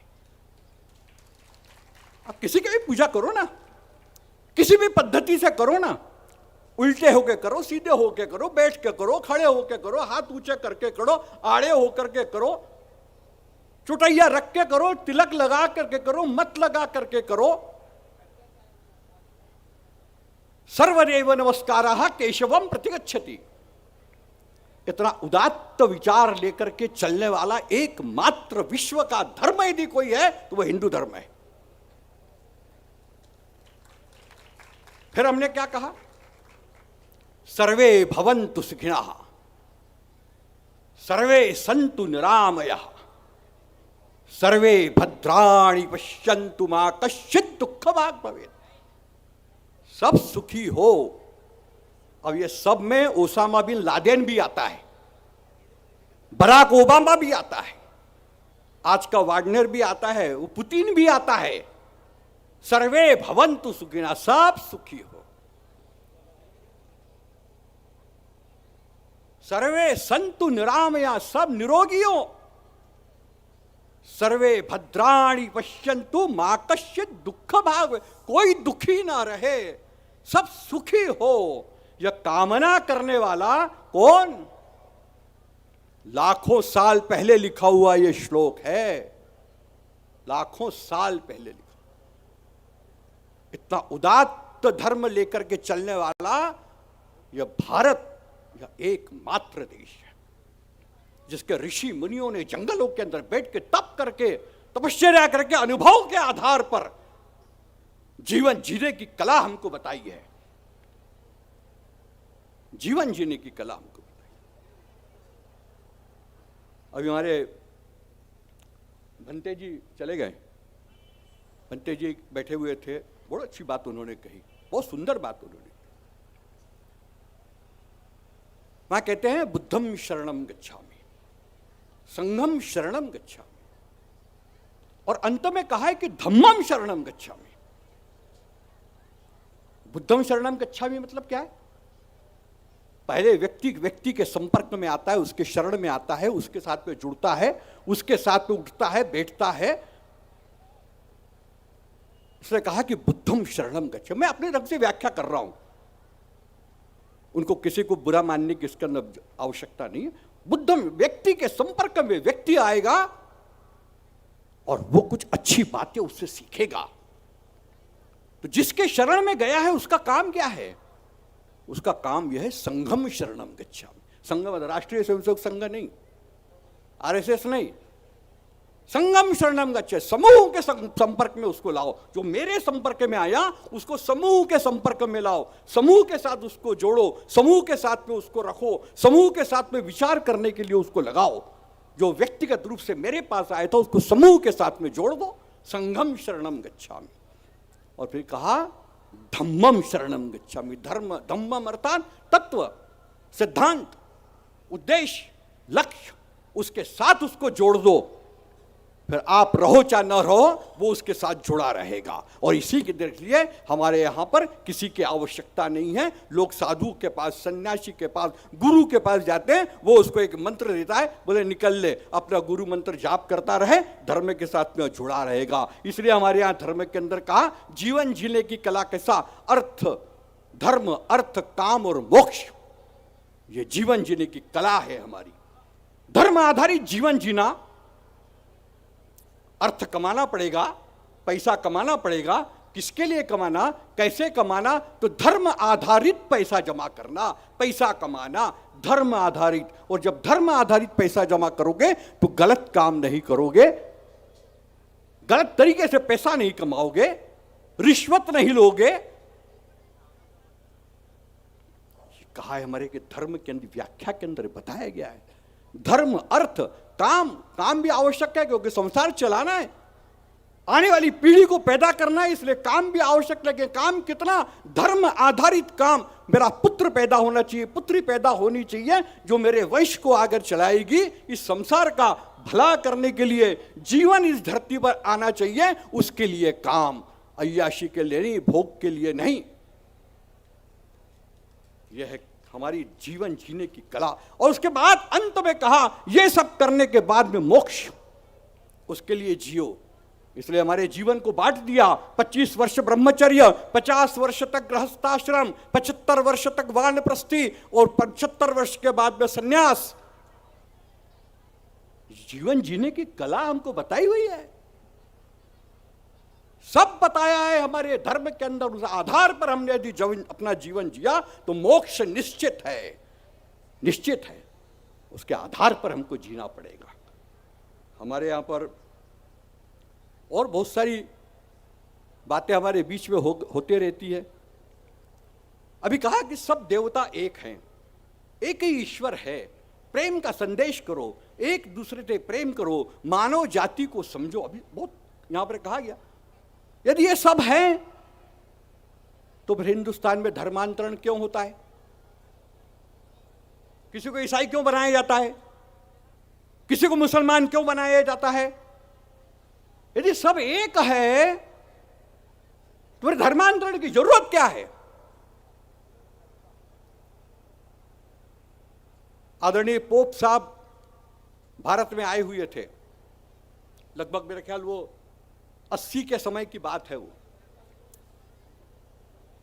और उनसे कहा गया था कि आप बोलें इस बात को कि सब धर्म एक जैसे हैं, किसी की भी उपासना करो, ईश्वर की प्राप्ति को। नहीं कहा उन्होंने, नहीं कहा। अभी ये मंच नहीं है वो बाकी सब बातें कहने का, इसलिए नहीं तो मैं और बहुत सारी बातें कहता। ये मंच नहीं है उसका। इसलिए मेरा आप सबसे बहुत विनम्रतापूर्वक प्रार्थना, निवेदन, आग्रह कि हम आचार्य जी के बताए हुए मार्ग पर चलें। आचार्य जी ने सामाजिक दृष्टि से भी बहुत काम किया है, नशा मुक्ति के लिए काम किया। आचार्य जी ने समाज के अंदर छुआछूत के भाव को दूर करने के लिए बहुत काम किया है। आचार्य जी ने इस देश के अंदर सामाजिक जो कुरीतियां हैं उनको दूर करने के लिए इनका दहेज के विरुद्ध समाज के अंदर जागरण किया। अनेक प्रकार के बात आचार्य जी ने अपने जीवन काल के अंदर की है, और उन्हीं की प्रेरणा से और उन्हीं के आशीर्वाद से, उनके बताए हुए मार्ग पर आप सब चल रहे हैं। इसलिए आप सबके श्री चरणों में मैं निवेदन प्रार्थना करता हूं, अपना नमन करता हूं, अपना मस्तक रखता हूं आपके श्री चरणों में कि आप उन आचार्य जी के उस मार्ग को लेकर के गांव-गांव के अंदर जागरण का काम कर रहे हैं। इसे जागरण के काम के साथ में एक बात को सिर्फ और जोड़ दीजिए कि गांवों के अंदर धर्मांतरण न हो। इस धर्मांतरण को रोकने की प्रक्रिया हमको और आपको सबको मिला करके चलानी पड़ेगी। मंच के ऊपर से एकात्मता की बात करना, एक जैसी बात करना बहुत सरल है, लेकिन प्रैक्टिकल में हम और आप जो देख रहे हैं उसकी तरफ कल्पना करिए, ध्यान दीजिए, उसको समझिए। और इस विश्व को राष्ट्रीय स्वयंसेवक संघ की शाखा में हम बचपन से प्रार्थना की अंतिम पंक्ति के अंदर में एक बात कहते हैं, परम वै भवन ने तुम्हें तस्व राष्ट्रम। इस भारत को फिर से विश्व गुरु के स्थान पर हमको स्थापित करना है, उसके लिए हमारे सारे प्रयत्न हैं। वे विश्व गुरु था, विश्व गुरु रहेगा, और फिर से हमको इसको विश्व गुरु के स्थान पर इस भारत माता को उस सिंहासन के ऊपर फिर से विराजमान करना है। उसके लिए हम सबको मिल करके काम करना है। आप और हम मिल करके इस दिशा के अंदर आगे बढ़ेंगे। इतना ही कहते हुए आप सब ने मुझे बड़े ध्यान से सुना, आयोजकों ने मुझे अवसर दिया, उसके लिए आप सबके प्रति अपना ऋणानुबंध प्रकट करते हुए आपके सबके प्रति धन्यवाद। आपका सबका आशीर्वाद बना रहे। जय श्री राम। भारत माता की जय। गायत्री माता की जय। बहुत बहुत धन्यवाद गोविंद जी भाई साहब। आपने हिंदू धर्म की जो व्याख्या की है, कैसे संस्कृति को हम बचा सकते हैं अपने घर के माध्यम से। घर की संस्कृति बचेगी तो हमारी धर्म की संस्कृति बचेगी। हमारे घर की ही संस्कृति बिखर रही है तो कैसे हम हिंदू धर्म की संस्कृति को बचा सकते हैं। बहुत बहुत धन्यवाद आपका। मैं आमंत्रित करूंगा जिनके लिए आप सभी लालायित हैं सुनने के लिए इतनी गर्मी के बावजूद भी, और पुनः निवेदन करूंगा कि आप सभी इधर चेयर पे आ जाएं तो और कुछ अलग तरह का आपको आनंद अनुभव होगा। यहाँ पर जो भी बाहर बैठे हैं भाई बहन अंदर आ जाएं यहाँ पर चेयर पे। मैं बहुत ही सम्मानपूर्वक यहाँ आमंत्रित करता हूँ हमारे शांतिकुंज के वरिष्ठ भाई पंडित श्याम बिहारी दुबे जी भाई साहब, जो अंतर्राष्ट्रीय कथावाचक हैं, जिन्होंने देश विदेश के कई भ्रमण किए हैं और पूर्णतः जीवनदानी हैं 1983 से। आपने अपने प्रज्ञा पुराण, गीता, रामायण, भागवत और गायत्री महाविज्ञान के माध्यम से गुरुदेव की चेतना का प्रचार प्रसार पूरे विश्व में किया है। मैं उन्हें बहुत ही सम्मानपूर्वक, श्रद्धापूर्वक यहाँ आमंत्रित करता हूँ कि आज के इस सर्वधर्म सम्मेलन का जितने भी धर्म प्रमुखों ने अपनी बातें कही हैं और अखिल विश्व गायत्री परिवार मिशन की जो अवधारणा है, परम पूज्य गुरुदेव ने जिस कारण से इस मिशन को यहाँ खड़ा किया, इन सब का निचोड़ अपने मुखारविंद से हम सबके लिए प्रस्तुत, हम सबको मार्गदर्शन करें। आशीर्वचन के रूप में परम श्रद्धेय आदरणीय श्री श्याम बिहारी दुबे जी भाई साहब। बोले वेद माता गायत्री की, गौ माता की, गंगा माता की, गीता माता की, गायत्री माता की, धरती माता की, भारत माता की। देखिए, हम लोग तो 4 बजे यहाँ पर आए, लेकिन आप लोग 3 बजे से बैठे हैं। इसे गीत का मैंने पीछे रखा है। अभी केवल 10 मिनट की बात, आप जानते हैं कि हम लोग समय के पंचुअल हैं। 10 मिनट की बात आपसे करेंगे और अभी हमारा ये सम्मेलन 3 बजे से प्रारंभ हुआ। हमारे उद्गाता बंधुओं ने प्रार्थना और सर्वधर्म समभाव का बड़ा सुंदर गीत आपके सामने प्रस्तुत किया था, इसलिए मैं केवल बहुत संक्षिप्त रूप में आपके सामने पूज्य वर्ग का संदेश सर्वधर्म के सम्मेलन के रूप में प्रस्तुत करूंगा। सभी भाई जो इधर उधर बैठे सामने आकर के बैठ सकते हैं, जो ओट में हो वो सामने आ जाएं। आइए गायत्री महामंत्र एक साथ एक स्वर में बोलें। ओम भूर्भुवः स्वाहा तत्सवितुर्वरेण्यं भर्गो देवस्य धीमहि धियो यो नः प्रचोदयात्। ओम वर्णानामर्थसंघानां रसानां छन्दसामपि मंगलानां च कर्तारौ वन्दे वाणी विनायकौ। नमस्ते सते ते जगत्कारणाय, नमस्ते च ते सर्वलोकाश्रयाय, नमो दयितु तत्त्वाय मुक्तिप्रदाय, नमो ब्रह्मणे व्यापने शाश्वताय। हमारे विश्व हिंदू परिषद के महानुभाव श्री योगेंद्र सेंगर जी भाई साहब और हमारे गायत्री परिवार के और इस 108 कुंडी यज्ञ के सभी हमारे विशेष संयोजनकर्ता तथा सुबह से शाम तक पूज्य गुरुदेव के योग धर्म का निर्वाह करने वाले हमारे सामने और आसपास बैठे हुए गायत्री परिवार, प्रज्ञा परिवार, विराट पर करके हमारे अपने ही परिजन, आत्मीय बंधुओं, बहनों, अभी 3 बजे से आप इस सम्मेलन में बैठे हुए हैं। और सभी ने बहुत अच्छी अच्छी बातें आपके सामने कही। और ये धर्म का ह्रास हो रहा है, इसलिए धर्म को समझना जरूरी है। आज हमारी हालत ठीक वैसे ही हो गई जैसे एक शेरनी अपने बच्चे को जंगल में जन्म देती है। वो सिंह शावक अपनी माँ का दूध पी करके बड़ा होता है, फलता है, फूलता है, मोटा तगड़ा होता है, सारे जंगल में विचरण करता है। वो शेर का बच्चा पहाड़ों की चोटियों पर चढ़ जाता है, पहाड़ियों की घाटियों में घुस जाता है, वह नदी की कलकल छलछल धारा के साथ में दौड़ता है, पेड़ों से खिलवाड़ और किल्लोल करता है। और जब वो शेर का बच्चा दहाड़ता है तो उसकी दहाड़ को सुनकर के सारे जंगल में सन्नाटा छा जाता है। पेड़ के पत्ते गिर जाते हैं, नदी का पानी रुक जाता है, बड़े बड़े हाथी दुम दबा करके भागते हैं, खरगोश झाड़ियों में छिप जाते हैं, चारों ओर सन्नाटा छा जाता है। कब? जब वो शेर का बच्चा दहाड़ता है।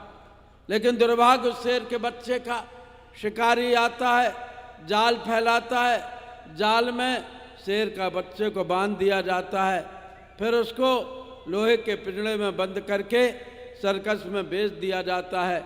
और सर्कस का रिंग मास्टर जब अपने हाथ में कौड़ा लेकर के शेर की पीठ पर मारता है तो शेर की दहाड़ आँव में बदल जाती है। बंधुओं, आज हमारे आपकी भी यही हालत है। हम भारत माता के लाल हैं, हम सत्य सनातन धर्म के सपूत हैं, हम ऋषियों के संतान हैं, हम वेद मूर्ति तपोनिष्ठ परम पूज्य गुरुदेव पंडित श्री राम शर्मा आचार्य जी के शिष्य हैं, हम गायत्री परिवार के परिजन हैं, हम संत शहीद सुधारक देश के लोग आज पाश्चात्य संस्कृति में पढ़कर हम शेर के बच्चे होते हुए भी बिल्ली के मेमुआ बन गए, बकरी के बच्चे बन गए, मिमियाने लगे। इसलिए अपने धर्म को समझना जरूरी है। धर्म क्या है? धर्म तो बंधु अभी आपने सुना, इस्लाम धर्म, ईसाई धर्म, बुद्ध धर्म, उसके साथ में आपने जैन धर्म की बात सुनी, और भी हमारे ईसाई धर्म के भाई आए और सभी ने अपने अपने धर्म की बात कही। लेकिन ये छोटे बड़े जितने भी धर्म हैं, ये तो सब भगवान के पास में पहुंचने के रास्ते हैं, मार्ग हैं। कोई छोटा मार्ग है, कोई बड़ा मार्ग है, लेकिन सच्चा धर्म तो मानव धर्म है, सनातन धर्म है, जिसके लिए हमेशा कहा गया कि सत्य धर्म न दूसर, सत्य समाना, आगम निगम पुराण बखाना। धर्म क्या है? धर्म यह है कि पर हित सरिस धर्म नहीं भाई, पर पीड़ा सब नहीं अदमाई। धर्म क्या है? परम धर्म शुद्ध विदित अहिंसा, पर निंदा सम अग्न गरीसा। धर्म क्या है? यही सम अधिक धर्म नहीं दूजा, सादर सास ससुर पद पूजा। धर्म क्या है? धर्म तो एक ही है, एक ही धर्म, एक व्रत नेमा, काय वचन मन पति पद प्रेमा। अर्थात कर्तव्य परायणता का नाम धर्म है। हम कर्तव्य परायणता को तो भूल गए और धर्म के नाम पर जाने हमने कितने आडंबर, जाने कितने हमने ढकोसले, जाने कितने हमने पाखंड खड़े कर दिए। और हमारे देश के बच्चे जो कभी ध्रुव और प्रहलाद हुआ करते थे, कभी संत ज्ञानेश्वर नचिकेता हुआ करते थे, कभी तुकाराम और नामदेव हुआ करते थे, जो जिस देश के बच्चे कभी आद्य गुरु शंकराचार्य हुआ करते थे, लव और कुश अभिमन्यु हुआ करते थे, और जो चंद्रशेखर आजाद, भगत सिंह और सुभाष चंद्र बोस हुआ करते थे। आज बंधुओं, वो अपने धर्म को भूलकर, अपनी संस्कृति को भूलकर बिल्ली के मेमुआ बने बैठे हैं, बकरी के बच्चे बने बैठे हैं। इसलिए सच्चे धर्म का संचार उनके अंदर करना पड़ेगा। धर्म नहीं भेदों की रचना, धर्म नहीं वर्गों की कारा, धर्म नहीं भेदों की रचना, धर्म नहीं वर्गों की कारा, धर्म नहीं प्रधान रंगीले, धर्म अरुद्ध चेतना धारा। जो चेतना धारा परम पूज्य गुरुदेव ने युग धर्म के रूप में प्रवाहित की है, बंधुओं, सच्चा धर्म तो वो है। लेकिन उस धर्म को भूलकर हम जाने क्या क्या बातें करने लगे। आज अपने धर्म को जिंदा रखना है, जीवंत करना है, और धर्म का मतलब है कर्तव्य परायणता, उसको अपने जीवन में स्थान देना है, तो सुनिश्चित रूप से हम आगे बढ़ते हुए चले जाएंगे। इसलिए धर्म में या अच्छे विचारों में किसी प्रकार का भेद न करें। एक बार 3 विद्यार्थियों को एक सिक्का इनाम में मिला और कहा कि इसको आपस में बांट लेना। तीनों बाहर आए। एक इंग्लिश का स्टूडेंट था, एक हिंदी का था, एक फारसी का था। तीनों आपस में लड़ने लगे, डिसुम डिसुम बॉक्सिंग बाजी होने लगी। तो एक बहुभाषाविद प्रोफेसर उधर से जा रहे थे। उन्होंने कहा, बच्चों तुम्हारी लड़ाई किस बात की है? बच्चों ने कहा, मैं एक बच्चा बोला हिंदी वाला कि मैं इससे तरबूज खरीदना चाहता हूँ, एक सिक्का मिला है इससे। दूसरा इंग्लिश वाला था, उसने कहा नहीं मैं इससे वाटरमेलन चाहता हूँ, वाटरमेलन लेना चाहता हूँ। तीसरा जो फारसी का था उसने कहा नहीं नहीं नहीं मैं तो इससे हंदुवाना खरीदूंगा, हंदुवाना खरीदूंगा। और तीनों आपस में लड़ने लगे। एक बहुभाषाविद प्रोफेसर उधर से जा रहे थे। उन्होंने कहा, बच्चों तुम क्या मांग रहे हो? कहा, हम तरबूज मांग रहे हैं, वाटरमेलन मांग रहे हैं, हंदवाना मांग रहे हैं, और आपस में लड़ रहे हैं क्योंकि सिक्का एक है। कहा, तुम कितनी बड़ी गलती पर है वो, तुम जानते नहीं हो भाषा भेद है तुम्हारे अंदर। जिसको हिंदी में तरबूज कहा जाता है उसको इंग्लिश में वाटरमेलन कहा जाता है, जिसको इंग्लिश में वाटरमेलन कहा जाता है उसको फारसी में हंदुवाना कहा जाता है। तुम एक ही चीज चाहते हो, लेकिन भाषा ज्ञान न होने के कारण आपस में लड़ रहे हो। इसी प्रकार खुदा एक है, ईश्वर एक है, भगवान एक है, धर्म एक है, राष्ट्र एक है, विचार एक है, गुरु एक है, देश एक है, भारत माता एक है। लेकिन हमने आज भेद दृष्टि के कारण भारत माता का आंचल अपने हाथों से खींच दिया। हिंदुस्तान को हम खंड खंड करने में लगे हुए हैं। तब परम पूज्य गुरुदेव ने कहा, मानव मात एक समान, नर और नारी एक समान, जाति वंश सब एक समान। और उन्होंने सच्चे धर्म का व्याख्यान किया। बंधु, ऐसे धर्म को और हम बढ़े। जब गुरु नानक देव मस्जिद में बैठ कर के माला जप रहे थे तो एक मौलवी उधर से निकले। उन्होंने कहा, ए ननके ये क्या करते हो? मस्जिद में बैठ कर के राम नाम की माला जप रहे हो? तो गुरु नानक देव ने कह दिया था कि मस्जिद में बैठ के पीने दे शराब साकी मुझको, मस्जिद में बैठ के पीने दे शराब साकी मुझको, या ऐसी जगह बता जहाँ पर खुदा ना हो। हमारे तो जर्रे जर्रे में भगवान है, हमारे तो रोम रोम में राम है। हमारा तो ये उपनिषद की कहता है, ईसा आवास विदम सर्वम यद किंच जगत्याम जगत तेन तक तेन भुंजी था माँ गृधा कश्चित धर्म। अर्थात सबको एक दृष्टि से देखें, एक समान देखें। इसलिए परम पूज्य गुरुदेव ने संस्था नहीं बनाई, परम पूज्य गुरुदेव ने परिवार बनाया। हम सब अंतर्राष्ट्रीय गायत्री परिवार हैं, और जो भी हमसे जुड़ता है, जो भी हमसे मिलता है, वो हमारा विश्व परिकर का। हमने हम लोगों को कहा है कि अब आप सब युग धर्म ये है, धर्म समन्वय के साथ में, कि हम अंशदान करें, समय दान करें। यदि घर में आग लग गई हो तो हम बैठ कर के रोटी ना खाएं, पड़ोस की आग को बुझाएं, नहीं तो जाने कब हमारा घर जल जाएगा। ये युग धर्म है। तो यही सर्वधर्म समभाव, सर्वधर्म की बात कही गई, उसके साथ में युग धर्म की बात आपको याद रहना चाहिए। और इसी युग धर्म को बताने के लिए कल सुबह देव पूजन में आप बड़े भावना के साथ, बड़े भाव प्रदान के साथ यहाँ पर 33 कोटि देवताओं का आह्वान करेंगे। तत्ववेदियों की पूजन होगी, नवग्रहों की पूजन होगी। सभी देवी देवताओं को स्थापित करके हर व्यक्ति के अंदर